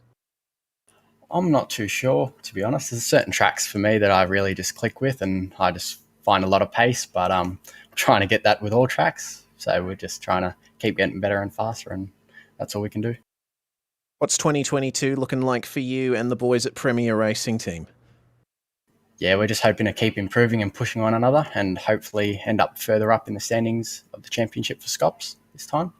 And we're just going to keep doing our best and see if the results follow. I'm sure that they will if this round is anything to go by. Well, Corey, mentioning your team, anyone you'd like to thank, shout-outs, sponsors, who gets it done? Yeah, massive thanks to the whole team, Premier Racing Team. Also, a big thanks to my sponsor, Mr. Antenna. And I'd also like to thank my mum and dad and my whole family for all of their support. And I'd also like to congratulate Madison on the championship and also the race win tonight. He's done an awesome job. Certainly no disagreement from us up here. That's Corey Shepard, and the 718 finished P2 here tonight after taking a great pole position. Final driver interview of the night. We're going to get P3, Ethan Warren. Ethan, started where you finished, but that doesn't tell the full story. It was a very interesting race from your perspective too. Yeah, to say the least. Definitely wasn't expecting to hold position. Came into this with not enough practice, I would say. Just didn't have enough time, and the race was interesting. I just tried to hold on to the pack as long as I could, and into that first stop, the pit stop just didn't work out. It was really slow, and I think I came out maybe 4 seconds behind. I think it was Corey. So and then the same with the next stop, just slow again, and I wasn't really driving that well, so kept making mistakes. So it wasn't a great night. Well, at the very least, you still have a podium to show for it, and I suppose that continues the great momentum you and all of Trans-Tasman Racing have been carrying this season. Yeah, exactly right. It's been a great showing from the team this year. I think it's top 6 in the championship or something, so it's just unreal. And to see Madison win the championship again is just awesome, and working alongside him is just awesome. And being able to see what he does behind the scenes is just awesome. Well, it's certainly top 5 in the championship for you, and I suppose 2022, the goal would be the same, if not higher? Yeah, obviously it would be cool to come into the next year and aim for the championship. I think it's not out of the ballpark, and I think working with everyone in TTR has just really helped me gain that little bit of bit more what's the word? I can't think of the word, but it's just helped me grow as a person in driving the V8, and I think I'll be aiming for the championship next year. Well, yeah, that's quite the statement, Ethan. Well, we'll see where we are in November, December of 2022. Before we let you go, anyone that you'd like to thank, any sponsors on your car? Yeah, obviously thanks to the whole team at Trans-Tasman Racing, and it's been great working alongside them, and to all our sponsors, Virtual Racing School, TP Designs, Cartefex Model Cars, and that's it, I think. Yeah. Well, thanks very much for joining us once again. Ethan Warren got on the podium here at Road America and concluded an excellent championship season with the TTR crew. Well, Jay, the last time I'm going to say this for the V8SCOPS season, that brings to an end proceedings for tonight. Those are your final standings. Madison Down taking it by 114 points over Richard Hampstead, and certainly one of the best championship campaigns I've seen, rivaling the runs that Jared Filsell put on some years ago. It was a brilliant season the whole way through and thoroughly enjoyable, and looking forward to next season. We come back second week of February to do it all again at Montreal. Then we'll go to the Red Bull Ring not long after that as well. So first 2 rounds have been confirmed as Montreal and Red Bull Ring. There will be the second week of Feb and the final week of Feb. And of course, we also announced tonight the return of the OSR Bathurst 12-hour, which last year was one of the best events that we were a part of. This year. It was earlier this year. This year has been a big year for us as well. So thank you to Virtual Racing School and also to Too Easy Finance for their support of the series. Absolutely brilliant to have their support, and bring on 2022. It's going to be a brilliant season. That it is. We thank you all very much for watching, tuning in here on YouTube, Facebook and Twitch all year for the Virtual Racing School V8SCOPS season. And we certainly hope that you'll be able to join us in February next year for the kickoff of 2022. Title number 3 for Madison Down, but Richard Hampstead shadowed him all the way to the end. Will Hammer be able to take it in 2022? Or will one of the other drivers from the Trans-Tasman stable find something? Maybe Altus Esports will return stronger than ever and keep their fight up towards the end of the season. There's plenty of possibilities available for 2022, and we can't wait to find out with you when it happens. I'm Reese Gardner. It's Jay Kennedy alongside me in the commentary box. A big thanks to Jake Sperry for his help with the broadcasts on lead comms for the majority of the season. Thank you also to all of our commentators here at SimSpeed TV who have jumped in when one of us has required a bit of leave. And of course, a big thanks must also go to Oceanic Sim Racing for putting this whole series together in the first place. Simon Black, Michael Korolev, and all the crew there. Thank you guys.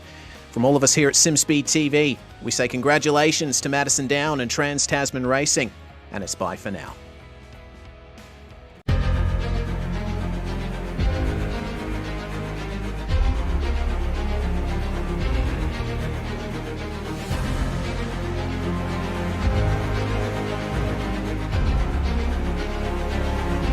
Fantastic. This is GT racing right now. He's got traction. He's got everything outside. Both of them. Maloney. Oh, he's taking Anderson. Anderson's up to Oh my God. Oh, big crash. Oh my goodness. Half the field's going to get rolled. Section's very close. These guys want to make their way through the field very quickly. Oh, there we go. Oh no. That's massive. This is it. This is over. I can't believe this. Oh my God. God, what?